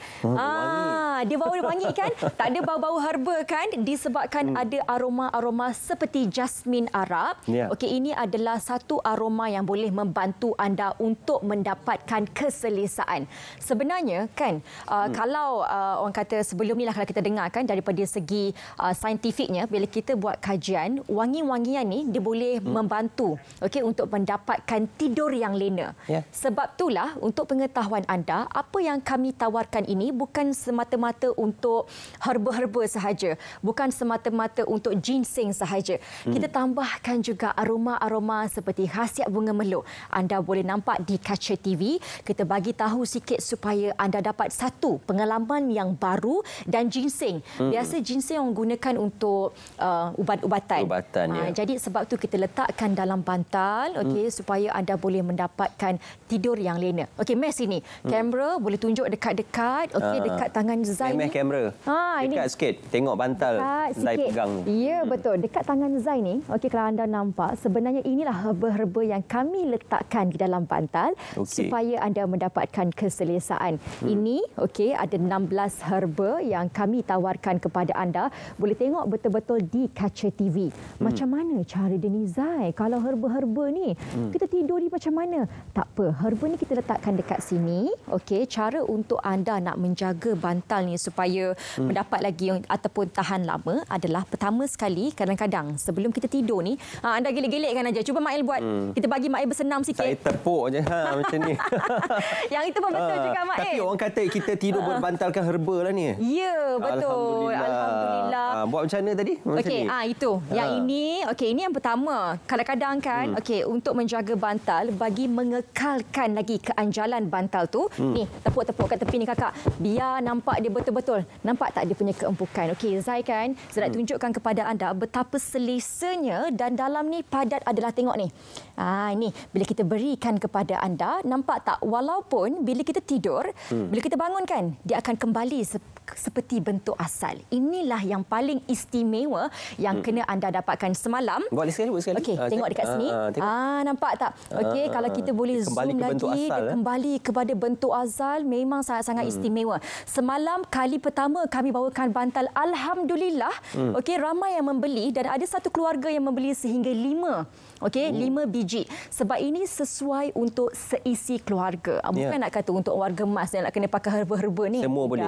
Semua boleh. Okey, yang kami orang kata buatkan untuk anda ni, kita dah buat kajian sesuailah untuk anak-anak kita kan. Kita nak hadiahkan kepada orang yang baru berkahwin ataupun ni sebagai anak-anak nak hadiahkan kepada ibu bapa pun sangat-sangat sesuai. Tak perlu risau. Kalau Zai nak hadiah pada saya pun boleh juga. Patutnya kita nak minta hadiah daripada Mail. Zai baru je kahwin, cik. Alhamdulillah. Tahniah. Boleh. Nanti saya hantar ke rumah. Okey. Sambung Zai. Okey. Biasa kalau kita pergi dekat luar, anda akan nampak ada cetakan-cetakan lah. Sebenarnya tak bagus. Okey, yang kami berikan kepada anda ni tiada cetakan kimia. Jadi dia takkan memberikan kesan kepada pengguna-pengguna. Jadi kepada anda, tunggu apa lagi? Sekarang ni hubungi sahaja kami, kakak-kakak bantal-bantal kat luar tu ataupun dekat rumah yang ada bertahun-tahun tu, bolehlah kot dah kita dah boleh buang dah kot kalau sampai dah 5-6 tahun. Sebab bantal ni memang ada tari luput. Zai tak kisah untuk anda tinggalkan lama, tapi ada bakteria. Kadang-kadang ada virus, ada hama dan sebagainya, benda yang kita tak nampak. Sebab itulah jangan tanya kenapa bukan je orang kata tidur tak lena, tapi pada masa yang sama dekat muka ni ada jerawat, mungkin disebabkan bantal kita yang terlalu lama. Ini adalah berdasarkan kajian. Kita bukan main cakap-cakap je. Pengalaman saya sendiri pun ada juga rasa macam ya Allah merenseknya bangun pagi ni. Kan lagi-lagi kita nak puasa. Merensek macam selesa badan tak sedap badan. Okey. Dan ada juga sebenarnya kan untuk kita yang nak berpuasa ni, kita memerlukan tidur yang selesa untuk kita bangun pagi tu, supaya kita dapat bersahur, dapat melakukan ibadah dengan sempurna. Jadi sekarang untuk 20 orang yang terawal dapatkan promosi ini 0194144288. Jangan risau, syarikat kami dah 28 tahun di pasaran. Kami adalah pakar untuk mengeluarkan kelengkapan alat tidur. Tilam, anda nak bantal, anda nak katil, semua ada. Dan bantal kami ni sebenarnya, Mail, kita ada juga tahu import ke Europe. Tapi kalau dekat Europe sana tu semestinya harganya akan lebih naik lah. Sebab kita ada tawarkan mengikut berapa herba yang mereka mahukan. Tetapi disebabkan kami sayang dengan penonton Selamat Pagi Malaysia, sebab tu Zai ada dekat sini, kita berikan promosi kepada anda dengan harga istimewa. Untuk orang Sabah Sarawak, jangan risau. 20 yang terawal 20 yang terawal. Berapa harga istimewa? Harga dia. Kalau untuk satu herba serendah RM55 dah termasuk dengan postage. Kita ada sampai 16 herba, itu sehingga harga RM110. Sekarang ini kalau anda rasa macam keliru nak buat pilihan untuk yang mana satu, idaman kalbu tu, tak apa. Anda telefon kami ataupun WhatsApp kami. Kami akan bantu anda. Kita bagi bantal yang sesuai dengan keperluan anda. So tak perlu risau. Sekarang ini hubungi kami. Nak raya ni pakat semua nak baru lah. Kalau bantal bulan madu tu yang mana sesuai? Yang itu kan. Yang kalau bulan madu ni, kalau contoh kita pergi Sabah Sarawak, 110 lah sesuai. 110 pun boleh, tapi 110 tu kadang-kadang bagi kita macam bulan madu kita bagi 4, 8, 6 dan juga 12 herba. Cukup? Itu untuk orang Sabah Sarawak pun ada juga yang memang kita khaskan untuk orang Sabah Sarawak sahaja. Semenanjung Malaysia kita berikan postage tadi dah termasuk dah pun serendah RM55. Mimpi tak berakhir dengan fame. 20 yang terawal Ya, betul. Sekali lagi Zai, nombor yang boleh dihubungi untuk anda mendapatkan maklumat lanjut dan juga untuk mendapatkan consultation berkenaan bantal yang boleh dipilih Zai. Anda perlu hubungi sama ada telefon ataupun WhatsApp kami ke 0194144288. Kakak-kakak tak perlu risau, miss call sahaja. Kami akan bantu anda selanjutnya untuk pilih bantal yang sesuai untuk anda. Miss call je. Nanti Zai akan call balik. Ya. Kakak nak bantal yang mana ataupun WhatsApp saja kami. Hello. Hello. Zai, tunjukkan balik yang mana letaknya herba tu dekat bantal herba fame ni. Dekat tangan Zai ni, ini adalah untuk yang 16 herba. Kalau boleh nampak di kaca TV kan. Inilah 16 herba kakak-kakak. Kalaulah kata akak nak yang bantal serendah RM55. Tak ada masalah. Kita berikan juga yang satu herba. Nampak tak? Kita tak kedekut tau herba. Kalau yang satu herba ni kita bagi penuh dekat bantal. Kakak, ini yang kita tawarkan kepada anda sangat-sangat selesa. Empuk. Bila pegang, dia akan kembali kepada bentuk asal. Punyalah dia punya tu, orang kata erat pelukannya tu. Empuk sangat ni. Tidur dah. Itulah, orang kata pengantin baru dia lain aura dan juga serinya. Terima kasih Zai bersama dengan kami. InsyaAllah kita akan masuk kembali dapatkan bantal Herbal Fame anda sekarang 20 yang terawal dengan harga istimewa. Terima kasih Zai. Terima kasih Herbal Fame bersama dengan kami. Bukan saja bantal tapi banyak lagi produk-produk lain yang ditawarkan. Kita nak ke cerita pagi negeri Sembilan pada ketika ini kerana di Negeri Sembilan bercerita berkenaan tentang Masjid Tertua Don Lenggeng yang mana membawakan gambaran berkenaan tentang nilai estetika di masjid tersebut. Jom sama-sama kita saksikan. Baik, terima kasih. Assalamualaikum dan selamat pagi Malaysia. Saya kini berada di Masjid Karya Pantai yang merupakan masjid tertua yang ada di kawasan Dewan Undangan Negeri Don Lenggeng. Jadi untuk berkongsi mengenai keunikan masjid ini, bersama-sama saya adalah Imam 1 Masjid Karya Pantai, Haji Muhammad Taufik Awaluddin. Baik Tuan Imam, mungkin Tuan Imam boleh kongsikan sedikit mengenai keunikan Masjid Karya Pantai ini. Ya, Masjid Karya Pantai ini sebenarnya telah dibina pada tahun 1924. Pada tahun ini dah hampir 100 tahun. Jadi masjid ini pada asalnya dibina pada zaman koloni British lah. Yang dibina oleh atas ihsan oleh yang Tamat Mulia Undang Luak Sungai Ujong, Undang Luak Sungai Ujong yang ke-8. Jadi masjid ini dibina mempunyai berbagai berkonsepkan seni bina ataupun pengaruh daripada pengaruh barat, ya. Dan juga ada pengaruh-pengaruh lain seperti Cina dan Hindu atau Buddha dari segi struktur. Jadi kalau kita tengok dari segi keadaan di dalam masjid ini mengandungi 8 tiang utama yang diatur dan berbentuk roman pillar. Jadi roman pillar ni sebenarnya ini merupakan pengaruh barat yang dibawa oleh British sebagai salah satu pada reka bentuk atau seni bina masjid ini. Dan atap bumbung masjid ini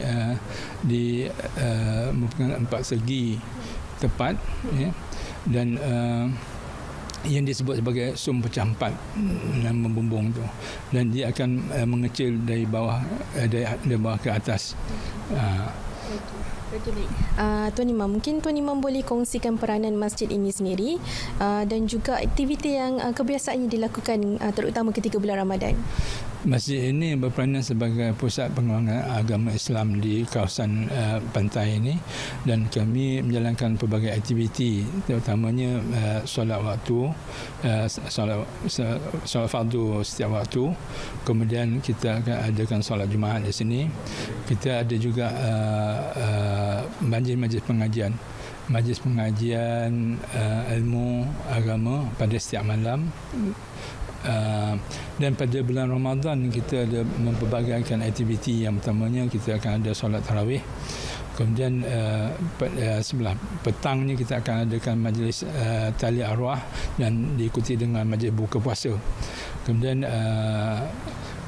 kita ada tadarus Al-Quran, kita ada majlis khatam Al-Quran, dan kita ada juga memberi sumbangan kepada fakir miskin dan juga anak yatim yang terdapat di kawasan karya masjid ini.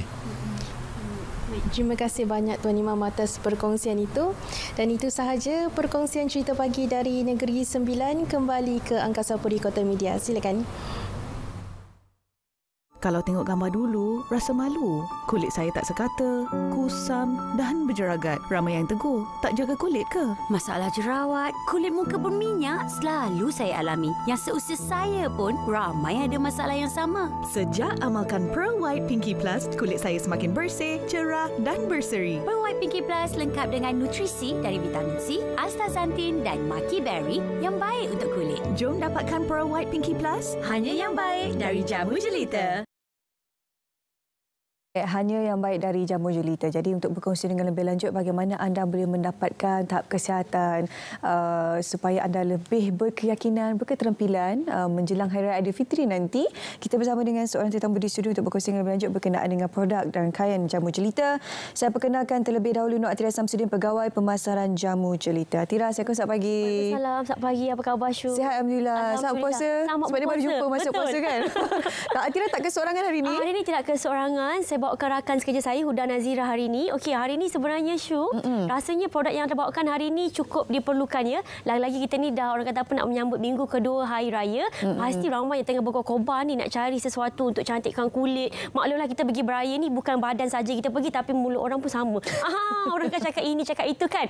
Jadi kita mesti kalau boleh nak cari sesuatu untuk bantu atasi masalah yang kita ada. Dan hari ini sebenarnya Assalamualaikum lah semua kan. Yang mana tengah tengok Sang Pagi Malaysia, pasti ada di kalangan anda yang berusia 40-an, 50-an ataupun 60-an. Dan kita mesti tahu wanita yang menjengah usia sedemikian dah melalui fasa rehat. Fasa rehat tu apa? Fasa rehat tu adalah fasa di mana kita mungkin setengah dah melalui fasa menopause, iaitu di mana badan kita tidak lagi memproduksikan hormon estrogen ataupun hormon progesteron. Dan hal ini sebenarnya menjadikan ramai wanita dekat luar tu ada masalah kulit yang sangat teruk. Dan kita pula sekarang bulan Ramadan, Syu, tak minum air, tak makan. Bila kita tak minum air, kulit kita jadi makin kering. Dengan keadaan kulit kita pun yang dah berusia ke atas 50-an ni ada masalah kurang kolagen, kurang vitamin dan sebagainya, menyebabkan kulit kita lagi kering. Dan ramai yang berkongsi dengan Atira, Puan Atira, saya ni kan dikata makcik ni kulit ni gatal-gatal sangat bulan puasa ni. Kalau garu-garu tu merah-merah merekah ni Puan Atira, apa saya boleh buat? Okey, sebenarnya hari ini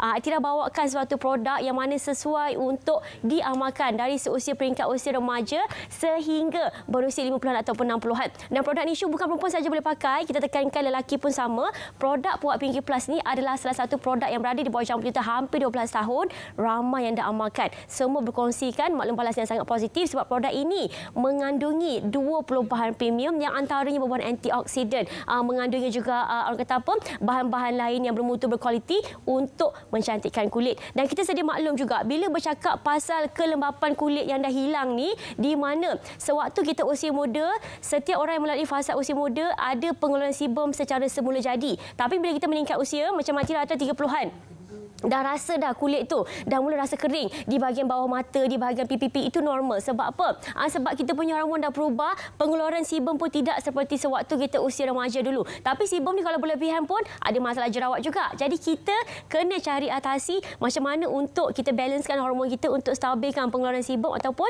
cara kita minum air, cara kita amalkan minuman-minuman tambahan yang bantu untuk memberi kelembapan buat kulit. Dan untuk produk Puak Pinky Plus ni ramai dekat luar yang dah amalkan, alhamdulillah semua berkongsi bahawa dengan amalkan Pinky Plus, dia kata Acik amalkan dah 2 tahun Puan Atira kulit tak ada jeragat. Dia kata Acik amalkan minum Puak Pinky Plus, kalau dululah orang kata apa, tumit kaki tu pecah-pecah, orang kata kalau pijak atas kita punya tiles tu, kita punya tumit lagi keras daripada tiles, jalan pun macam bergesel-gesel kan. Ramai wanita alami masalah macam tu. Tapi alhamdulillah minum Puak Pinky Plus seawal botol pertama dah tak ada lagi dah kulit-kulit yang mana rasa kulit-kulit kaki tumit merekah tu, jari-jari pecah-pecah ataupun kulit ada jeragat yang mana ada jerawat pun amalkan. Alhamdulillah. Jadi yang mana tengah mencari produk untuk diamalkan sepanjang bulan puasa ni untuk bantu bagi kulit kita tidak lagi kering, tidak lagi terasa macam bila senyum tu crack kan, ataupun rasa macam kulit kita ni betul-betul ada masalah yang sangat teruk. Dan nak raya ni risaulah nanti pula kan bila kita pergi beraya orang cakap itu ini.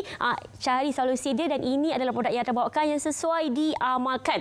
Pada anda di rumah, cuba produk yang menjanjikan. Kesan 7 hari pakai, hilang jerawat. 7 hari pakai, kulit cerah jeragat hilang. Tetapi mengandungi bahan terlarang. Ada hydroquinone, ada merkuri yang menipiskan kulit. Lebih baik kita jaga kulit dengan cara selamat. Amalkan produk Puak Pinky Plus. Yang mana ini adalah produk yang bantu beri kesan pencerahan dalam fasa berperingkat. Tetapi amalkan konsisten, memang anda akan dapat kulit yang cantik dan boleh meraup permasalahan kulit yang dihadapi oleh semua. Okey, hari ini sebenarnya saya bawakan Huda Nazira. Sebab Huda Nazira selain rakan sekerja lah Syu, beliau juga memang mengamalkan produk Puak Pinky Plus. Okey, kita pas kepada ni lah Huda Nazira. Silakan Huda Nazira. Okey, fake camera boleh fokus dekat Huda. Huda nak share sesuatu.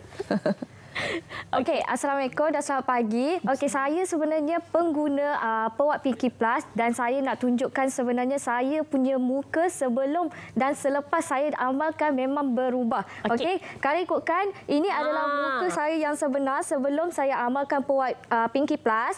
Jadi bila saya amalkan Puak Pinky Plus, alhamdulillah tak ada masalah tentang jerawat ke apa ke, semua dah mula mengecut. Okey, sebab tu saya memang selalu saran ke korang ataupun anda untuk amalkan kita punya Pewat Pinky Plus. Okey, saya juga sangat suka Pewat Pinky Plus sebab Pewat Pinky Plus ni dia rasa strawberry. Sangat sedap dan juga saya cakap memang mudahlah untuk amalkan sebab kita perlu amalkan secara konsisten lah. Saya selalu amalkan Pewat Pinky Plus ni waktu time bersahur dengan waktu time lepas berbuka puasa sebelum tidur lah. Biasanya memang saya amalkan setiap hari. Okey, lagi satu yang saya suka tentang Pewat Pinky Plus ni sebab Pewat Pinky Plus ni dia mengandungi bahan-bahan yang sangat-sangat bagus yang tinggi antioksidan. Okey, tinggi antioksidan. Okey, dalam salah satu bahan dia adalah macam vitamin C, vitamin E, ada juga astaxanthin. Okey, untuk maklumat anda, sebenarnya astaxanthin ni bagus untuk kulit dan dia memang sangat tinggi antioksidan berbanding vitamin C. Okey, sebab tu saya memang sangat-sangat berminat dan memang suka dengan Pewat Pinky Plus. Jadi itu adalah salah satu ya. Ini rakan sekerja saya yang dah amalkan Pinky Plus dan penonton boleh lihat sendiri kalau sebelum, sebegini dan selepas macam ni. Apa tunggu lagi kan Syu? Lebih baik terus dapatkan produk Pewat Pinky Plus ni yang mana bagi Atira, yang mana kita tahu kita ni dalam harian memang kurang lah. Memang kurang nak amalkan apa-apa orang kata buah-buahan yang tinggi antioksidan atau vitamin C yang kadang-kadang kita tak sedar badan kita kekurangan nutrisi sebegitu. Jadi lepas ni amalkan saja produk Pewat Pinky Plus. Penggunaan Pewat Pinky Plus memang boleh membantu anda dapatkan kulit yang cantik. Okey, seterusnya Syu, apa kita ada hari ini? Okey, hari ini sebenarnya produk yang terbawa khas untuk semua yang memang nak nampak orang kata apa instant punya result untuk kulit-kulit yang cantik. Okey, dan produk seterusnya yang kita bawakan adalah Pewat Gluta Lotion. Okey, apa yang istimewa tentang Pewat Gluta Lotion? Lotion ini adalah lotion yang memberi kesan pencerahan secara instant. Okey, kita boleh pakai dekat tangan sebab ramai dekat luar tu yang kadang-kadang lah ada masalah bila kita ni bekerja di luar kan. Bila kita bekerja luar terdedah lah orang kata apa dengan sinaran matahari, kulit yang berbelang kakak. Kulit yang berbelang. Lepas tu bila kita selak baju ya, baju ini tangan kita sebelah depan warna lain, kulit belakang warna lain. Okey, penggunaan Pewat Gluta Lotion ni dia bantu memberi kelembapan pada kulit sebab ada ekstra aloe vera. Dalam masa yang sama juga bantu untuk bagi kesan pencerahan secara instant. Anda boleh lihat di kaca TV yang mana kesan dia memang nampak ya, boleh pakai terus memang nampak. Dan tangan yang saya pakai pun anda boleh lihat perbezaan atas dan bawah. Bawah ni yang saya dah pakai. Selain dia bagi kesan glowing, bagi kesan pencerahan, sebenarnya penggunaan produk Gluta Lotion ni sesuai untuk yang ada kesan pecah-pecah kat tapak kaki, kulit yang kering terlalu melampau ataupun ada masalah kulit yang kadang-kadang tu selain dia sunburn, memang dia ada masalah tonal kulit yang tidak sekata. Okey, dalam produk ni memang dah lengkap dengan bahan-bahan yang cukup terbaik untuk amalkan dan boleh juga dipakai bukan saja di anggota badan, di muka pun boleh pakai. Misal kata perempuan nak dapatkan lotion untuk kulit kering, boleh dapatkan produk ini juga. Dan istimewa sebenarnya untuk hari ini Syu, yang mana buat pembelian untuk dapatkan produk Pewat Pinky Plus, kita ada dua saiz yang kita share dekat semua. Okey, sebenarnya Pewat Pinky Plus ada saiz 400 gram, ada juga untuk 1 kilo. 400 gram ni berharga RM39.90. Pack 1 kilo untuk penggunaan sebulan berharga RM99.90. Tapi hari ini untuk 2 botol yang berharga RM39.90 ni hari ini, yang mana beli hari ini istimewa untuk penonton Selamat Pagi Malaysia, harga RM60 sahaja. Okey, harga RM60 sahaja dapatkan Pewat Pinky Plus. Terus WhatsApp kami di 013-3535-753. Untuk Pewat Gluta Lotion yang berharga cuma RM35, terus dapatkan sekarang juga. Okey, nak tahu lebih lanjut, terus hubungi 1800-885510. Nak beli Pewat Pinky Plus Puan Atira, okey, boleh. Terus WhatsApp kami di 013-3535-753 atau ulangi 013-3535-753 Syu. Okey, baik. Anda boleh hubungi talian Tentera. Tadi ada kongsikan di Jombai pun boleh juga beli sekarang. Jombai ada, nombor stokis pun ada, semua ada. Okey, anda boleh hubungi talian Tentera untuk mendapatkan dan ini kami kongsi kepada anda stokis-stokis yang berada di seluruh Malaysia. Jangan risau, di Sabah Sarawak pun ada ya Atira? Betul, ada Sabah Sarawak pun ada juga. TikTok pun ada. Betul. Untuk anda hubungi Atira. TikTok ada, kita ada jamu Jelita Malaysia yang mana nak dapatkan produk dengan harga promo. Atira hari ini buat live juga daripada pukul 2 sampai pukul 4. Boleh terus follow kita punya TikTok jamu Jelita Malaysia juga. Boleh sambunglah kalau ada soalan pagi ni tak boleh tanya live kat Atira nanti kat TikTok. Okey, terima kasih Atira, terima kasih Udang sekali untuk berkongsi berkenaan 2 produk rangkaian jamu Jelita untuk membantu anda lebih berketerampilan, lebih berkeyakinan. Anda boleh ikuti live Atira seketika nanti jam 2 petang di TikTok live-nya. Seterusnya kami nak berehat seketika dan bawa anda untuk lebih banyak topik menarik selepas ini. Jangan ke mana-mana. Selamat pagi Malaysia.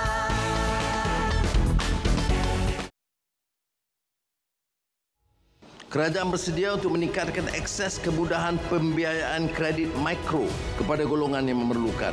Dana pembiayaan kredit mikro Bumiputera sebanyak RM1 bilion disediakan melalui institusi kewangan pembangunan seperti BSN, Agrobank, Tekun Nasional kepada pelbagai segmen usaha Bumiputera dengan beri penekanan kepada wanita, belia dan veteran tentera.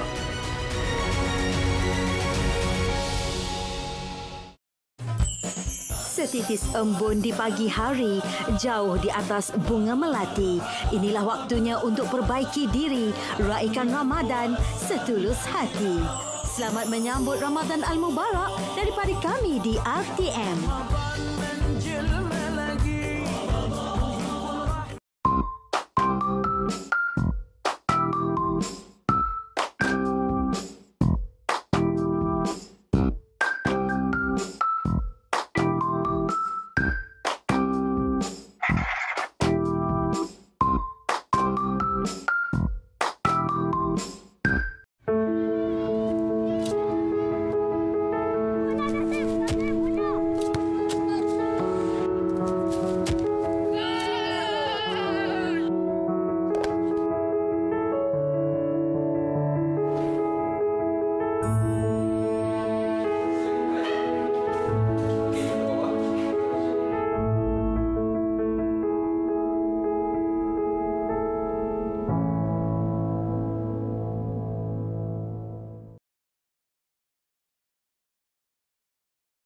Kebanyakan tokoh-tokoh itu telah melalui satu proses yang sama.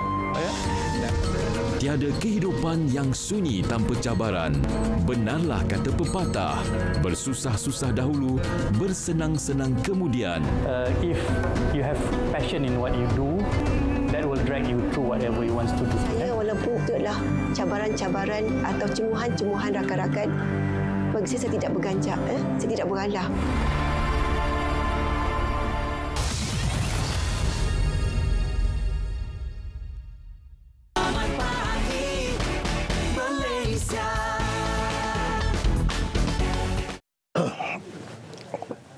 Ya, dalam kita mencerita berkenaan tentang isu ekspor getah negara, pastinya dahulu kita pernah dikenali di seantero dunia berkenaan tentang produk getah dan juga getah yang dipasarkan ke luar negara. Kita antara pengeluar getah yang terbesar dan kalau kita lihat bagaimana mengkomersialkan produk-produk getah ini ke luar negara juga penting dan juga mustahak untuk ekonomi negara. Ya, dan tanggungjawab itu digalas oleh Majlis Getah Malaysia untuk kita mengetahui dengan berlanjut apakah yang dilaksanakan oleh MRC untuk mengkomersialkan lagi penggunaan getah. Kita bersama dengan seorang tetamu hari ini di studio. Saya perkenalkan Yang Berbahagia Datuk Seri Muhammad Suparani bin Mat Noor, Pengerusi Majlis Getah Malaysia. Assalamualaikum, selamat pagi Datuk. Assalamualaikum. Ya, Alhamdulillah, terima kasih Datuk. Difahamkan 8 bulan pada ketika ini menerajui baru 8 bulan. Alhamdulillah, tahniah sekali lagi Datuk.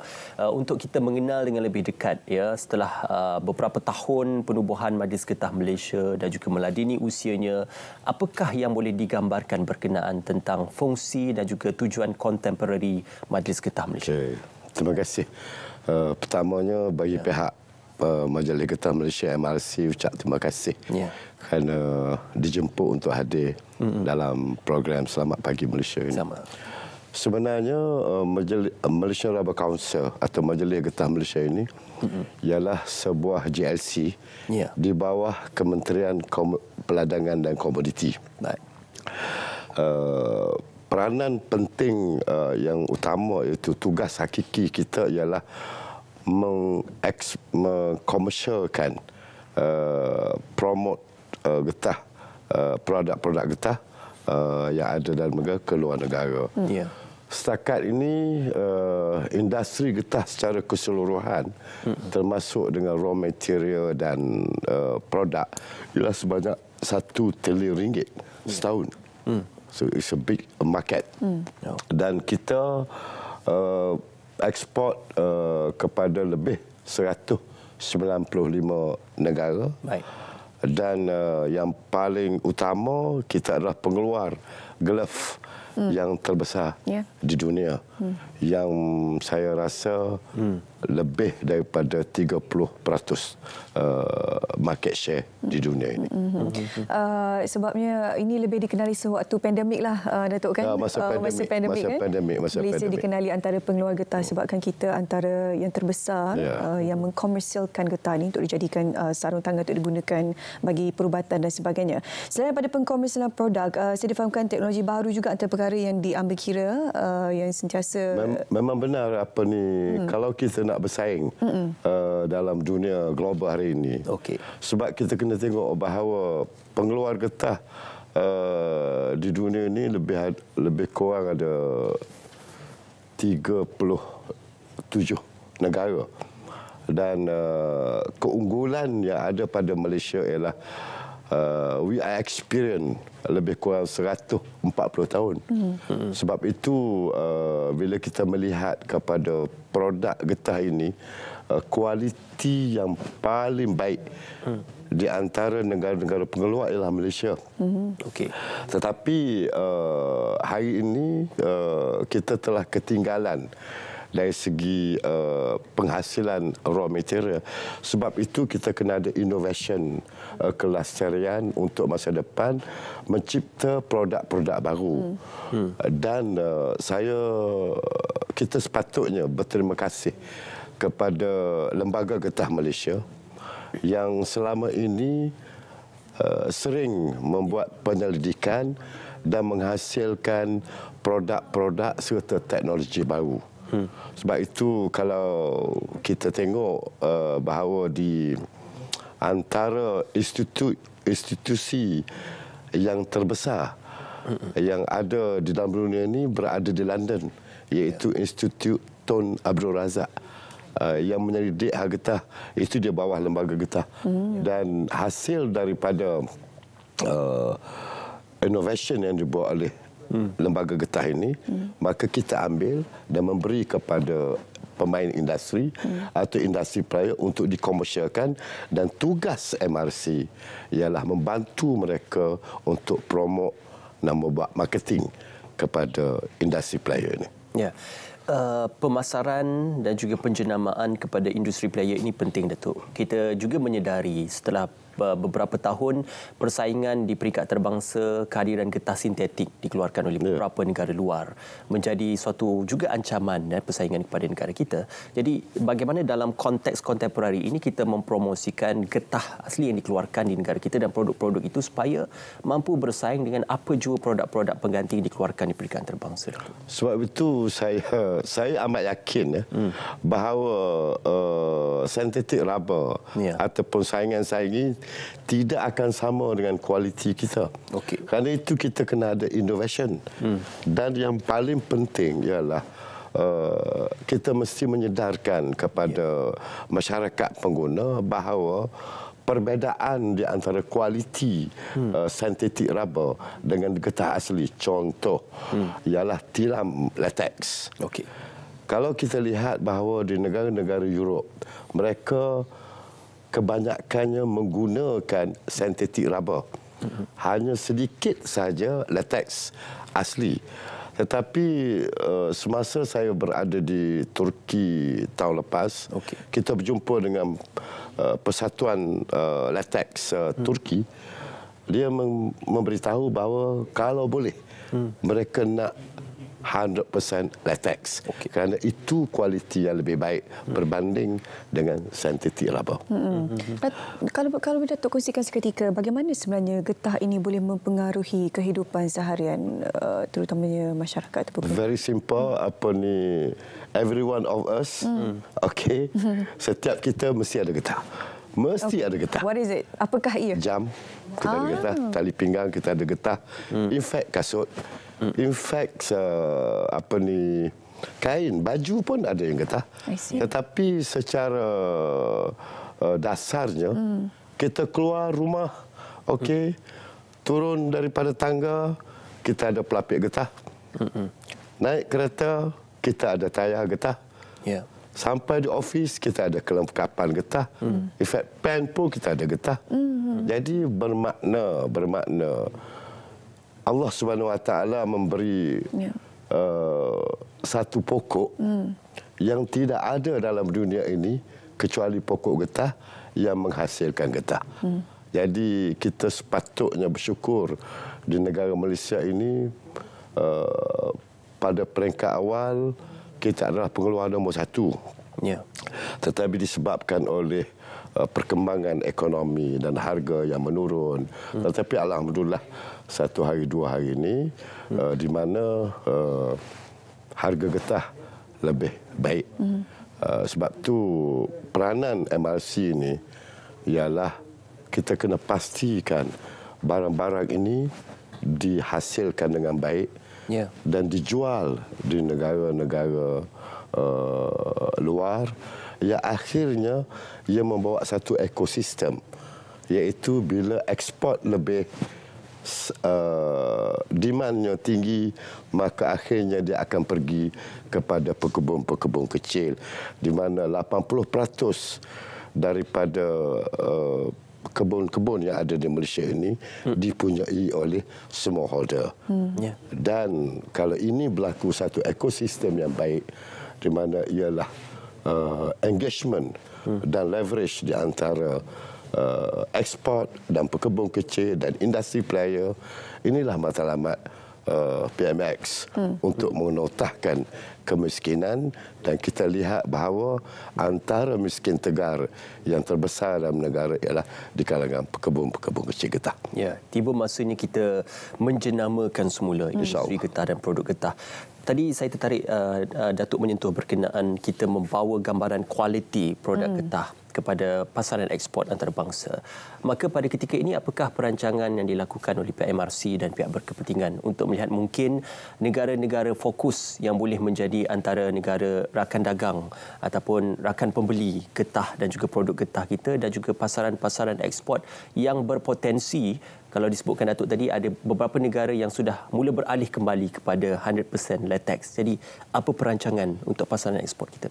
Sebagaimana yang saya kata tadi, bahawa kita ada kualiti latex yang terbaik dalam dunia. Yang terbaik. Dan sebab itu, maka kita kena ambil kesempatan ini.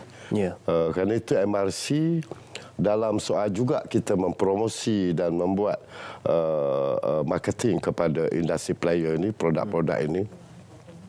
Kita ada beberapa dana, geran-geran yang terutamanya dari segi untuk komersial, invention dan green technology. Jadi kita ada peruntukan kepada ini, dan kepada siapa yang berminat boleh datang ke website kita, iaitu myrubbercouncil.com. Untuk dana yang untuk dana. Baik. Kita boleh bagi dana itu. Terima kasih. Utamanya kepada the new invention dan teknologi. Dan kita harapkan bahawa industri player yang baru, terutamanya SME,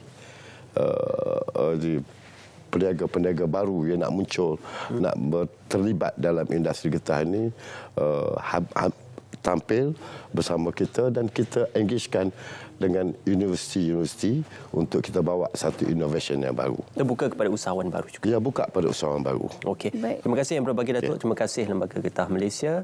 Terima kasih MRC kerana bersama. MRC bukan Lembaga Getah. Terima kasih MRC kerana bersama dengan kami pada pagi ini, dan alhamdulillah perkongsian ini juga sebenarnya mendapat kita kata pelibatan daripada banyak pihak, bukan sahaja MRC, Lembaga Getah Malaysia, Kerajaan Malaysia, Yang Amat Berhormat Perdana Menteri membawa gambaran industri getah ini dibawa ke peringkat antarabangsa dengan lebih baik lagi. Okey, kita nak berjeda seketika, Syu. Ya, kita nak bawa anda untuk berehat seketika. Selepas kita ada satu lagi topik yang kita akan bawakan untuk anda. Jaga mana. Okey.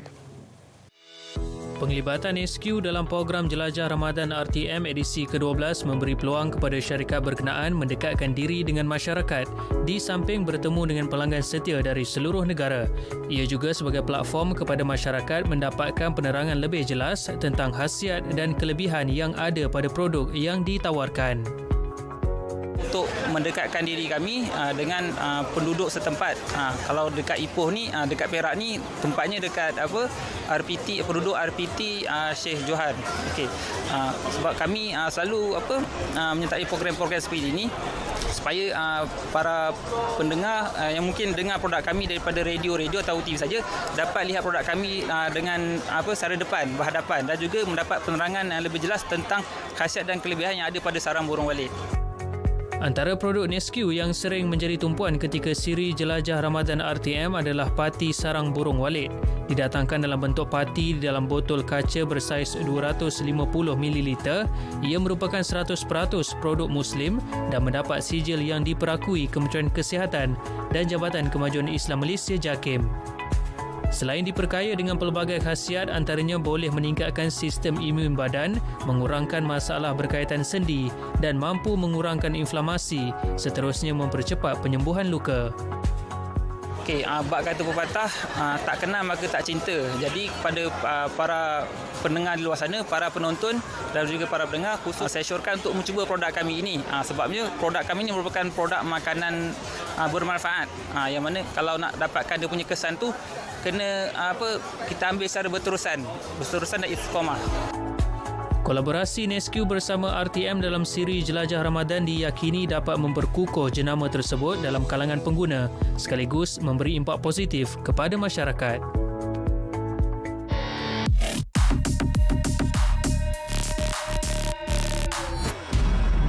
Tular komen pada hantaran di TikTok mendakwa pemimpin negara membisu tatkala Islam diperlekeh di negara ini. Tuduhan dilempar secara khusus kepada Raja-Raja Melayu dan Perdana Menteri berkaitan isu kalimah Allah pada stoking yang dijual di sebuah rangkaian kedai serbaneka.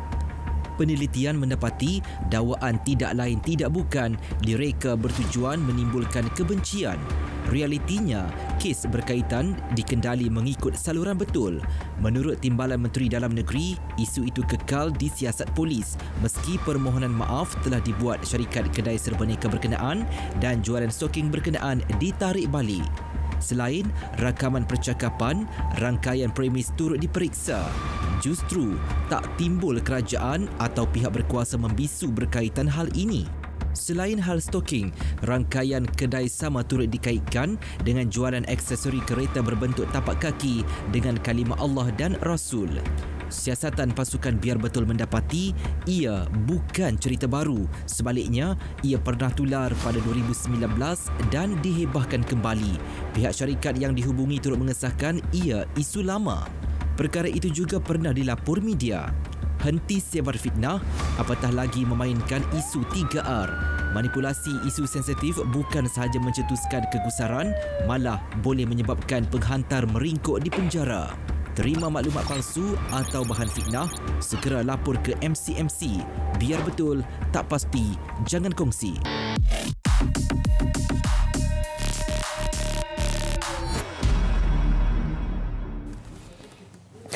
Ya, betul kembali.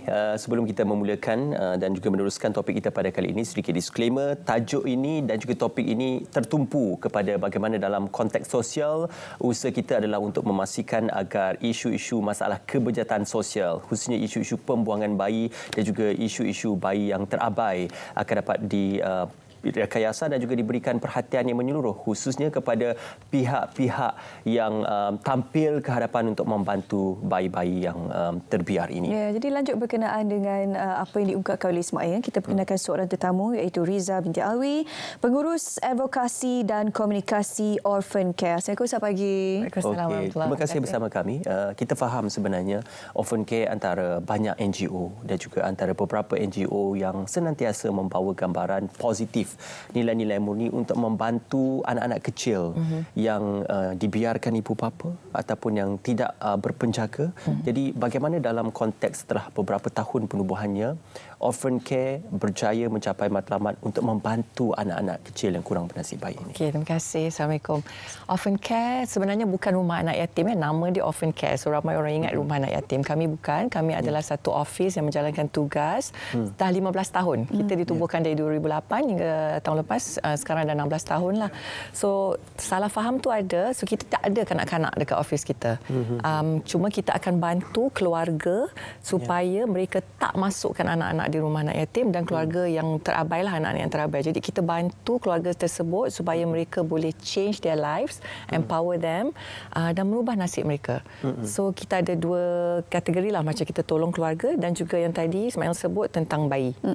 Bayi tu kita ada baby hatch program. Itu pun ada sedikit salah faham. Orang ingat baby hatch tempat buang baby.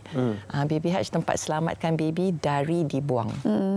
Bagaimana stigma tu, kalau Puan boleh kongsikan dengan lebih mendalam lagi berkenaan dengan ialah stigma masyarakat tentang baby hatch ini, konsep baby hatch. Konsep baby hatch ni memang selalulah orang kata kita menggalakkan zina, kita menggalakkan orang buang baby, tapi benda ni semua adalah salah kerana kita membantu mereka yang dalam keadaan sebegini. Kita kena fikir juga mereka yang keadaan sebegini ni banyak sebab rogol, mangsa keadaan dan juga mungkin kesilapan, tetapi kesilapan tu kita tidak mahu mereka melakukan jenayah. Jadi mereka buang bayi. Jadi baby hatch ni adalah tempat selamat di mana mereka boleh datang jumpa kami sama ada masa tengah pregnant ataupun bila dah melahirkan, dan jika betul-betul takut mereka boleh letak baby di hatch dan walk away without any question. So matlamat utama menyelamatkan bayi dan of course the ibu. Kita tak nak ibu bunuh diri, ibu bunuh baby. Kan? Jadi kita buat usaha sebegini untuk kurangkan isu-isu sosial yang seterusnya. What's the success rate now? We have saved, alhamdulillah, 577 babies sejak ditubuhkan, dan semua bayi ini tak ada dengan kita. Kita tak letak di mana-mana pusat kebajikan jagaan ke. Kita akan aturkan pengangkatan ataupun kita bagi kaunseling supaya ibu dan keluarga boleh jaga sendiri. Jadi kita tak nak, misi utama Orphan Care adalah tidak mahu kanak-kanak masuk rumah anak yatim. Kerana 90% daripada kanak-kanak di seluruh Malaysia rumah anak yatim, bukan anak yatim pun, mereka masih ada keluarga. Jadi kita pentingkan kekeluargaan. So our tagline is every child needs a family. Okey. Membawa tema keluarga itu adalah permulaan kepada bayi dan kanak-kanak untuk membesar dengan lebih baik. Tadi diceritakan bukan hanya kepada usaha baby hatch, tapi untuk membantu mungkin keluarga yang sedang mengalami kesukaran, kesukaran hidup lah kita kata dalam konteks membesarkan anak.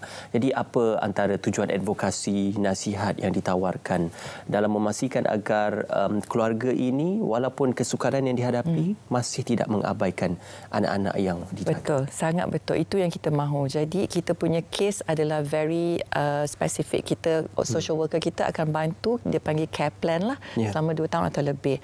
So kita tak banyak keluarga yang kita bantu. Ramai orang bantu kan macam setiap bulan beras, tepung and all that kan, one off.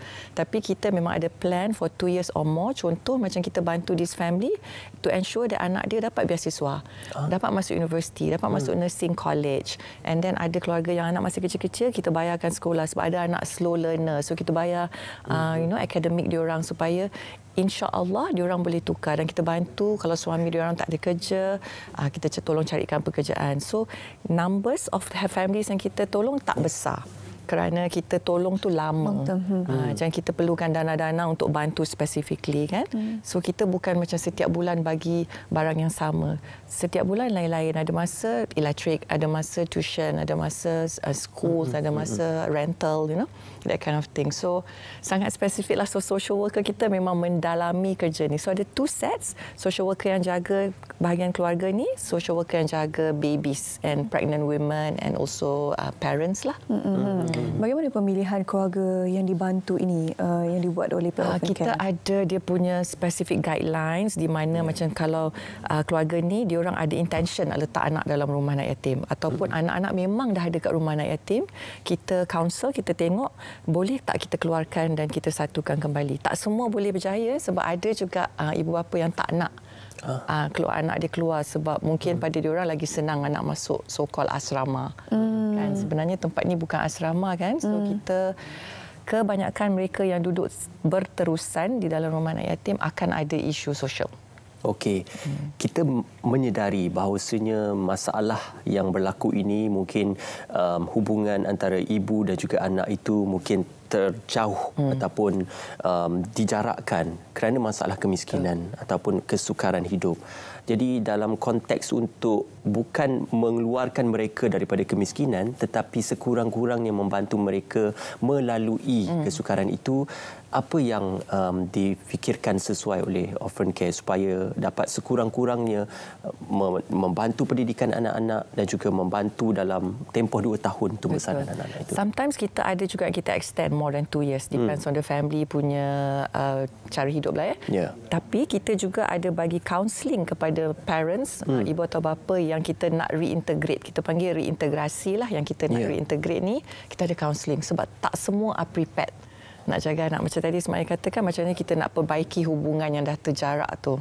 Kebanyakan keluarga yang kita bantu memang ibu atau bapa nak anak duduk sekali. Tapi sebab kekangan hidup. So kita ada counselling untuk make sure that the hubungan is good, and then diorang harmoni dan diorang schedule yang kita buat tu works for them. Apa yang ingin dicapai sebenarnya melalui program-program yang dilaksanakan di bawah Orphan Care ini? Alhamdulillah, sebab kita punya misi utama dalam menyelamatkan kanak-kanak. Kita tak nak mereka berterusan duduk di dalam keadaan yang sangat kekurangan. Memang ada rumah-rumah anak yatim yang boleh memberi banyak perkara. Tapi mungkin food and shelter. Tapi in terms of love, education, sebab kebanyakan yang di urban lah ya, mereka pergi ke sekolah bandar. Tapi mereka sangat ke belakang sebab mereka tak ada hidupan keluarga kan. So kita Orphan Care, alhamdulillah, keluarga yang kita bantu banyak success story. Yang itulah yang masuk universiti, yang dapat Selangor punya beasiswa, dan bayi-bayi yang kita selamatkan yang ada ibu bapa angkat ataupun yang jaga sendiri, alhamdulillah they are lovely. Kita still keep in touch ya, and our social worker akan visit every 6 months untuk ensure that everything is good. Alhamdulillah, berterusan ya, dan juga masih ada pemerhatian secara berkala.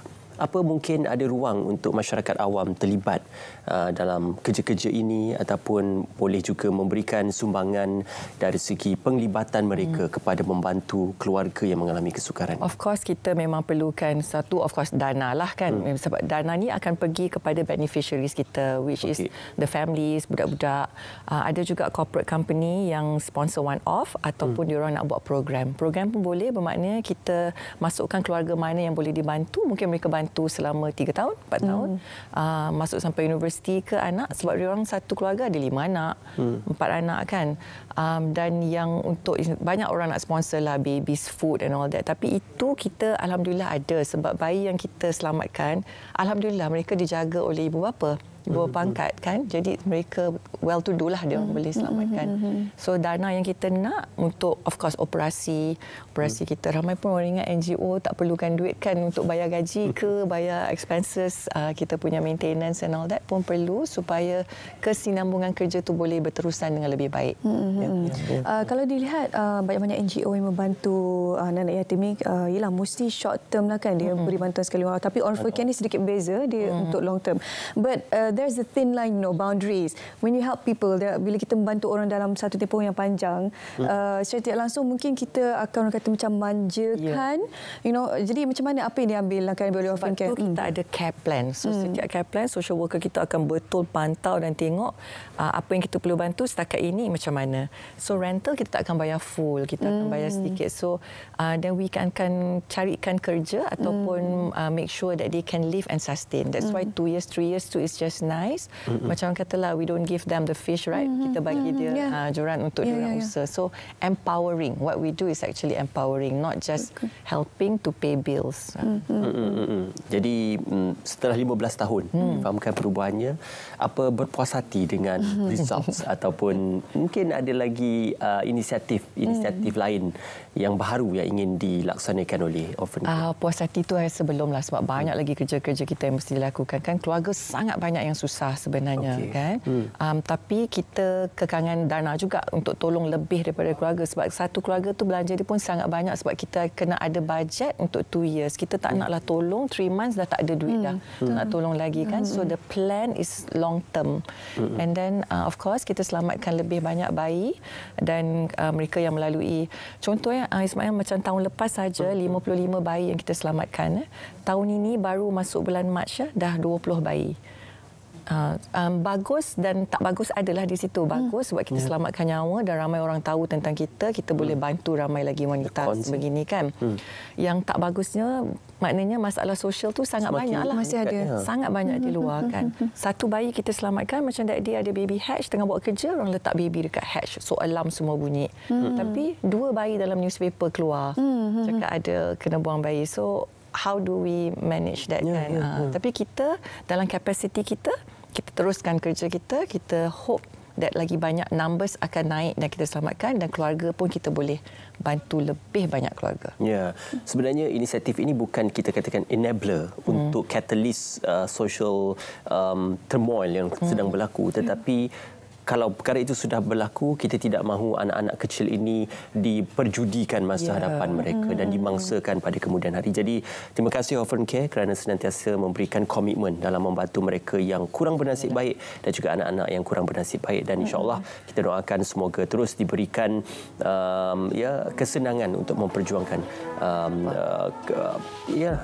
perkara-perkara kebaikan untuk anak-anak kecil. Perjuangan tu. Perjuangan tu perlu diteruskan. Kita jumpa lagi insya-Allah tahun depan pula. InsyaAllah. Lebih banyak program lagi daripada Orphan Care. Terima kasih Pam serta hari ini untuk berkongsi berkenaan apa inisiatif yang baik dilaksanakan oleh Orphan Care. Juga terima kasih kepada penonton Selamat Pagi Malaysia yang bersama dengan kami seawal jam 8 pagi tadi untuk ikuti segala topik dan perbincangan yang kita bawakan untuk anda pada hari ini. Ya, juga jangan lupa sekali lagi kita ingin mengajak anda untuk kemaskini di laman Sawang Padu untuk mengemaskini maklumat padu anda supaya dapat kita memberikan gambaran bantuan-bantuan dan juga apa yang telah pun diinisiatifkan oleh pihak kerajaan sampai pada golongan sasarnya. Jadi ini antara hasrat murni kerajaan untuk membantu seluruh rakyat Malaysia. Terima kasih kerana bersama dengan kami pada pagi ini. Saya Ismail Adnan. Dan juga saya Syuhaida Arifin. Sehingga berjumpa lagi.